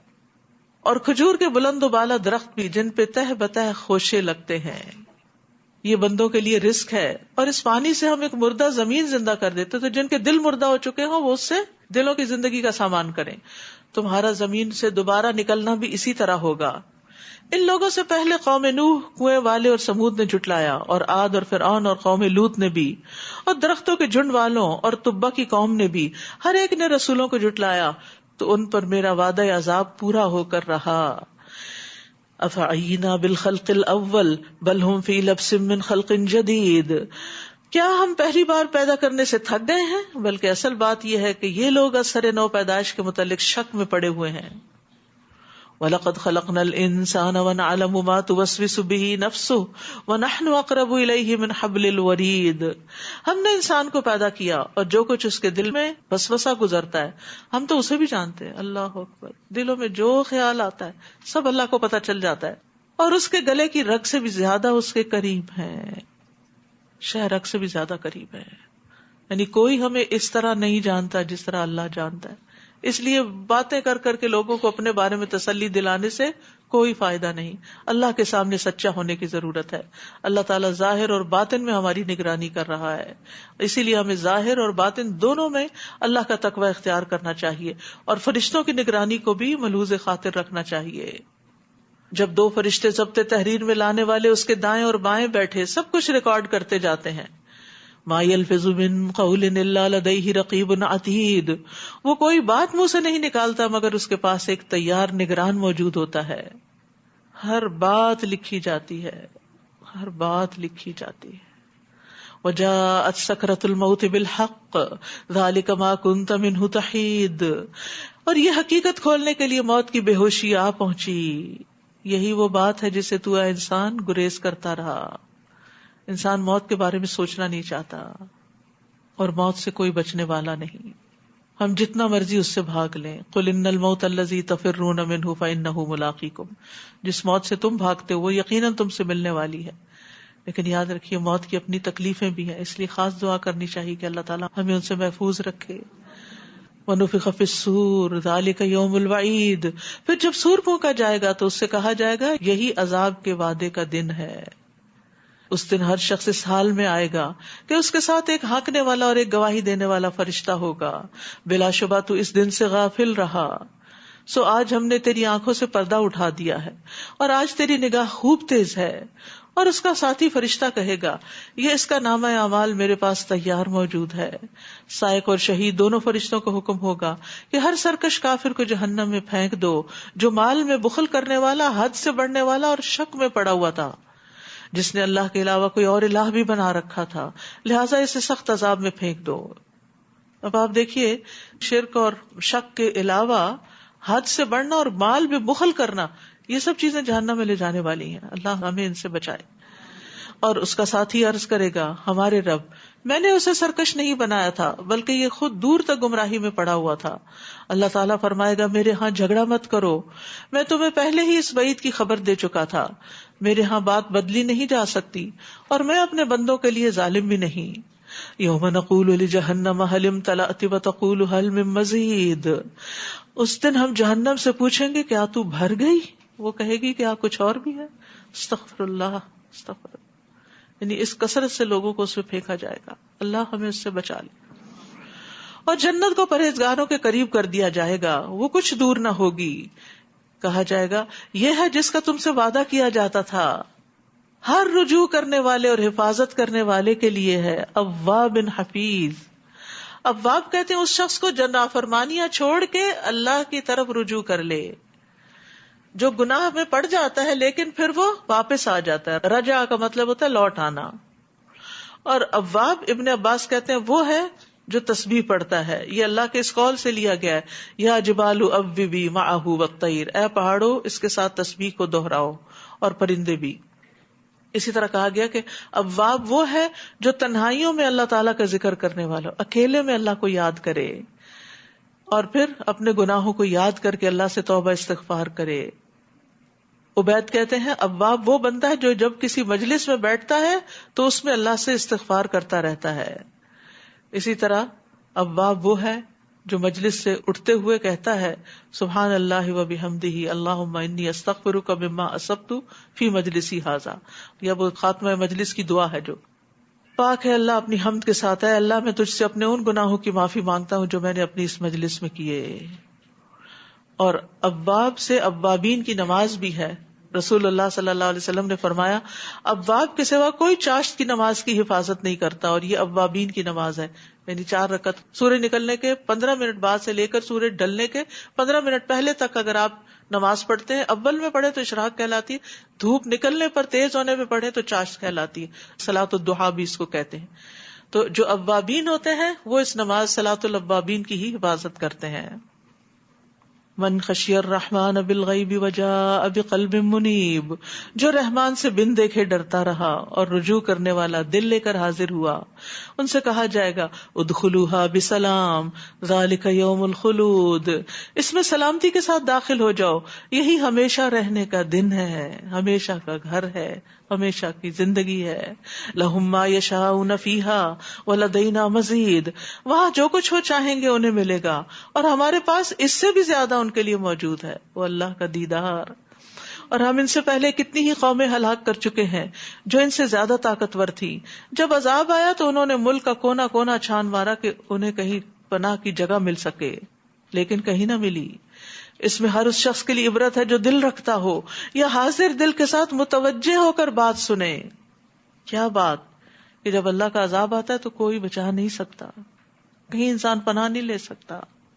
اور ایک اور بات یہ پتہ چلتی کہ نصیحت اس کو فائدہ دیتی ہے جو دل لگا کے بات سنتا ہے، جو کان لگا کے بات سنتا ہے اور جو حاضر دماغ ہوتا ہے. لمن کان لہ قلب او القى السمع وهو شہید. ہم نے آسمان و زمین اور جو کچھ ان کے درمیان ہے سب چیزوں کو 6 دن میں پیدا کیا اور ہمیں تھکاوٹ محسوس تک نہ ہوئی. فاصبر علی ما یقولون وسبح بحمد ربک قبل طلوع الشمس وقبل الغروب. بس اے نبی صلی اللہ علیہ وسلم جو کچھ یہ کہہ رہے ہیں اس پر صبر کیجئے اور اپنے رب کی حمد کے ساتھ سورج طلوع ہونے سے پہلے اور سورج غروب ہونے سے پہلے تسبیح کیجئے. یہ قرآن کا حکم بھی ہے. نبی صلی اللہ علیہ وسلم نے بھی اس کی تاکید کی ہے. اور یہ 2 اوقات تسبیح کے ہیں. جو ان میں تسبیح کر لیتا ہے وہ اس دن سب سے زیادہ افضل اعمال لے کر آتا ہے، الا یہ کہ کسی اور نے بھی اس جیسی تسبیح کی ہو. تو تسبیحات کی فضیلت آپ کو بار بار بتائی جاتی رہی ہے. اللہ کے محبوب ترین کلمے ہیں. ایک بار تسبیح پڑھنے سے زمین آسمان بھر جاتا ہے اور نیکیاں ملتی ہیں. دن میں 100 مرتبہ سبحان اللہ کہنے سے 1000 نیکیاں ملتی ہیں، 1000 گناہ مٹتے ہیں. پھر اسی طرح جس نے سورج طلوع ہونے اور غروب ہونے سے پہلے سبحان اللہ 100 بار کہا تو یہ 100 اونٹوں سے بہتر ہے اس کے لیے. یقین کریں کہ 2 منٹ سے زیادہ شاید آپ کے نہ لگے. سبحان اللہ سبحان اللہ سبحان اللہ 100 دفعہ. چھوٹا عمل ہے، بہت بڑی جزا ہے، لیکن ہم اس وقت کاموں میں، باتوں میں، سوشلائزنگ میں اتنے مصروف ہوتے ہیں. اب جیسے مسجدوں میں افطاریاں ہو رہی ہوتی ہیں کہ افطار سے پہلے کیا ہو رہا ہوتا ہے؟ وہ ذکر اور تسبیح کا وقت ہے. ٹھیک ہے، کچھ لوگ سرو کرنے کے لیے ارینجمنٹس کر رہے ہوتے ہیں، تھوڑا سا ارینجمنٹس کو اور پہلے کر لیں. آخری چند گھڑیاں جو ہیں وہ ٹوٹلی سب مل کے بیٹھ کے سکینت کے ساتھ اللہ کے ذکر میں گزاریں، کیونکہ یہ کمائی کے دن ہے. یعنی اگر 10 منٹ پہلے کام شروع کر لیں گے تو 10 منٹ پہلے فارغ بھی تو ہو جائیں گے نا. تو 10 منٹ ہی دے دیں اور اس وقت اللہ کا ذکر اور تسبیح اور دعائیں کریں. وَمِنَ اللَّيْلِ فَسَبِّحْهُ وَأَدْبَارَ السُّجُودِ، اور رات کو اور سجدے کے بعد بھی اس کی تسبیح کیجیے، یعنی نماز کے بعد بھی تسبیح کیجیے. یہ جو نماز کے بعد کی تسبیح کا فائدہ ہے بہت زبردست. یہ طریق الی الجنہ کے کارڈ میں دیا گیا ہے کہ جنت میں لے جانے والے اعمال میں سے ایک ہے کہ 33 دفعہ سبحان اللہ اور 33 دفعہ الحمدللہ، 34 دفعہ اللہ اکبر کہہ کے لا الہ الا اللہ وحدہ لا شریک لہ پڑھے تو یعنی کتنا زیادہ اجر و ثواب کا باعث ہے. پوری حدیث لکھی ہوئی وہاں سے دیکھ لیجیے. یوم یسمعون الصیحۃ بالحق ذلک یوم الخروج. اور توجہ سے سنیے، جس دن پکارنے والا قریب سے ہی پکارے گا وہ سب لوگ اس زوردار آواز کو ٹھیک ٹھیک سن لیں گے. یعنی سور کی آواز کسی سے چھپی نہیں رہ جائے گی. یہ الارم نہیں ہے کہ جس کو آج آپ نے سنا نہیں تو اٹھ نہ پائے. یہی زمین سے دوبارہ نکلنے کا دن ہوگا. بلا شبہ ہم زندہ کرتے ہیں اور ہم ہی مارتے ہیں اور ہماری ہی طرف لوٹ کر آنا ہوگا. جس دن زمین ان پر سے پھٹ جائے گی اور وہ جھٹ پٹ نکل کھڑے ہوں گے. یہ اس طرح جمع کرنا ہمارے لیے بہت آسان ہے. یہ جو کچھ کہہ رہے ہیں ہم اسے خوب جانتے ہیں. آپ ان پر جبر تو نہیں کر سکتے. لہٰذا اس قرآن کے ذریعے ہر اس شخص کو نصیحت کیجیے جو میرے عذاب کے وعدے سے ڈرتا ہے. ہر شخص کو جو عذاب سے ڈرتا ہو نصیحت اس کو فائدہ دے گی. سورۃ الذاریات، بسم اللہ الرحمن الرحیم. والذاریات ذروا فالحاملات وقرا فالجاریات یسرا. ان ہواؤں کی قسم جو گرد و غبار اڑائے پھرتی ہیں، آندیاں، پھر ان کی جو بادلوں کا بوجھ اٹھانے والی ہیں. سبحان اللہ. کچھ نے ہلکی ڈسٹ اٹھا لی اور کچھ نے بھاری بادل اٹھا لیے. اور پھر ان کی جو آہستہ آہستہ چلتی ہیں، خراما خراما. پھر ان کے جو ایک بڑے کام کو تقسیم کرنے والی ہیں، یعنی بارش کو، کیونکہ وہ بادلوں کو اس خاص سمت میں لے جاتی ہیں جہاں بارش برسنی ہو. کہ جس بات کا تم سے وعدہ کیا جاتا ہے وہ سچا ہے اور انصاف کا دن ضرور واقع ہوگا. یعنی جس رب نے یہ ہوائیں بنائی جو تمہیں دکھائی نہیں دیتی لیکن ان کے کام نظر آ رہے ہیں، تو وہی رب قیامت کے دن بھی تمہیں اٹھا لے گا. قیامت کا دن ضرور واقع ہوگا. والسماء ذات الحبک. راستوں والے آسمان کی قسم، تم آخرت کے بارے میں مختلف قسم کی باتیں کرتے ہو. اس قیامت سے وہی بہکایا جاتا ہے جو پہلے سے بہکایا گیا ہے. وہم و قیاس کرنے والے مارے گئے، یعنی جو آخرت کے بارے میں قیاس آرائیاں کرتے ہیں. جو بے ہوشی میں پڑے غافل بنے ہوئے ہیں پوچھتے ہیں جزا و سزا کا دن کب ہوگا. جس دن یہ لوگ آگ پر تپائے جائیں گے اور کہا جائے گا اپنے جلنے کے عذاب کا مزہ چکھو، یہی وہ عذاب ہے جس کے لیے تم جلدی مچاتے تھے. ان المتقین فی جنات وعیون آخذین ما آتاہم ربہم انہم کانوا قبل ذلک محسنین. بلا شبہ پرہیزگار اس دن باغوں اور چشموں میں ہوں گے. جو کچھ ان کا رب انہیں دے گا وہ لے رہے ہوں گے. ان کا رب انہیں دے گا. اللہ اکبر. آپ دیکھیں نا کہ کوئی شخص آپ کو کچھ دیتا تو آپ کو کچھ خوشی ہوتی، کوئی اور دیتا تو آپ کو زیادہ خوشی ہوتی. رب جب خود دے گا تو کیا عالم ہوگا. وہ اس دن کے آنے سے پہلے محسنین تھے، نیکوکار تھے. محسنین کون ہوتے ہیں؟ کانوا قلیلا من اللیل ما یہجعون، جو رات کو کم ہی سویا کرتے ہیں. اللہ اکبر. اللہ ہمیں ان لوگوں میں سے بنا لے جن کی راتیں عبادت میں گزرتی ہوں. ہمارے لیے ہماری تھوڑی نیند بھی پوری ہو جائے. یعنی وہ اپنی نیند اور آرام پر عبادت کو ترجیح دیتے ہیں، قیام کی تکلیف کو برداشت کرتے ہیں. تھوڑا سا سوتے ہیں پھر عبادت کے لیے اٹھ کھڑے ہوتے ہیں. تو اگر سارا سال نہیں تو کم از کم تراویح میں تو ضرور کر لیں. اللہ تعالیٰ کیا پتا اس کی وجہ سے باقی سال بھی توفیق دے دے. داؤد علیہ السلام بہترین انداز میں رات کے اوقات کو مینج کرتے تھے. وہ آدھی رات تک سوتے، پھر تہائی نماز پڑھتے، پھر رات کے چھٹے حصے میں سو جاتے. اور ایک دوسرے کو بھی اٹھانا چاہیے، شوہر بیوی کو، بیوی شوہر کو. نبی صلی اللہ علیہ وسلم نے ان کے لیے رحمت کی دعا کی ہے. بہرحال اوور آل سونے اور جاگنے میں اعتدال اختیار کرنا چاہیے، جو اس کتاب سے آپ کو کافی پتہ چلا ہوگا. اور اللہ تعالیٰ نے بہت بر وقت اس کا انتخاب کروایا اور اس کو حرز جان بنائے. بعد میں بھی بھول جائے باتیں تو ان کو پڑھتے رہیں. اور سحری کے وقت مغفرت مانگا کرتے تھے. اس کا بھی آج کل موقع ہے. سحری بناتے ہوئے بھی استغفار پڑھتے رہیں زیر لب. اور ان کے اموال میں مانگنے والوں اور نہ مانگنے والوں دونوں کا حق ہے. یعنی صدقے میں ان کو بھی دیتے ہیں جو مانگتے ہیں اور ان کو بھی جو نہیں مانگتے. اور یقین کرنے والوں کے لیے زمین میں بہت سی نشانیاں ہیں اور خود تمہارے اپنے اندر بھی. پھر کیا تم غور سے نہیں دیکھتے؟ اور آسمان میں تمہارا رزق ہے اور وہ کچھ بھی جس کا تم سے وعدہ کیا جاتا ہے. بس آسمان اور زمین کے رب کی قسم، یہ بات ایسے ہی ہے ایک حقیقت جیسے تمہارا بولنا ایک حقیقت ہے. یعنی قیامت کا آنا بھی اتنا ہی سچا ہے اور پھر رزق بھی مقرر ہو چکا ہے. هل اتاک حدیث ضیف ابراہیم المکرمین، اے نبی صلی اللہ علیہ وسلم کیا آپ کے پاس ابراہیم کے معزز مہمانوں کی بات بھی پہنچی؟ جب وہ ابراہیم کے پاس آئے اور کہا آپ کو سلام ہے تو انہوں نے سلام کا جواب دیا اور خیال کیا کچھ اجنبی سے لوگ ہیں. پھر وہ چپکے سے اپنے گھر والوں کے پاس گئے اور ایک موٹا تازہ بھنا ہوا بچڑا لے آئے. یہاں یہ چپکے سے کیوں کہا گیا؟ پوچھنے کی نہیں ضرورت اور مہمان کو جتلانے کی بھی ضرورت نہیں اور بتانے کی بھی نہیں. خاموشی سے ہی سروس دیجیے، کیونکہ بعض اوقات مہمان کے سامنے ہی اتنی آوازیں بلند ہونے لگتی ہیں لوگوں کی، یہ لے آؤ وہ لے آؤ، وہ اوور ویلڈ ہو جاتا ہے اور پریشان ہو جاتا ہے اور وہ پھر صحیح سے کھا بھی نہیں سکتا. تو مہمان کو سنائے بغیر سامان ضیافت لانا چاہیے، آرام سے سکون کے ساتھ. اور یہ مہمان کے اکرام کا حصہ ہے، کیونکہ مہمان کو اگر پتا چل جائے کہ کیا کیا پردے کے پیچھے ہو رہا ہے تو یہ پھر مہمان کے لیے بڑی گراں بات ہوتی ہے اور اس کو شرم آنے لگتی ہے. اور بعض اوقات یہ کہا جاتا ہے کہ آپ یہیں بیٹھے میں آپ کے لیے کچھ لے کے آتی ہوں.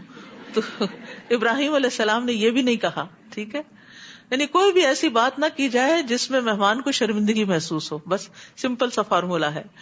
اور اسے ان کے سامنے پیش کیا اور پوچھا تم کھاتے کیوں نہیں؟ پھر اپنے دل میں ان سے خوف محسوس کیا. وہ کہنے لگے ڈرو نہیں. پھر انہوں نے ابراہیم کو ایک علم والے لڑکے کی خوشخبری دی. پھر اس کی بیوی بھی چلاتی ہوئی آگے بڑھی. اس نے اپنا منہ پیٹا اور کہنے لگی ایک تو بڑھیا دوسرے بانج. قالوا كذلك قال ربك انه هو الحکیم العلیم. وہ کہنے لگے تمہارے رب نے یوں ہی فرمایا ہے، بلا شبہ وہ بڑا حکمت والا، سب کچھ جاننے والا ہے. اللہ ہمیں بھی علم اور حکمت عطا فرمائے. وآخر دعوانا ان الحمد للہ رب العالمین.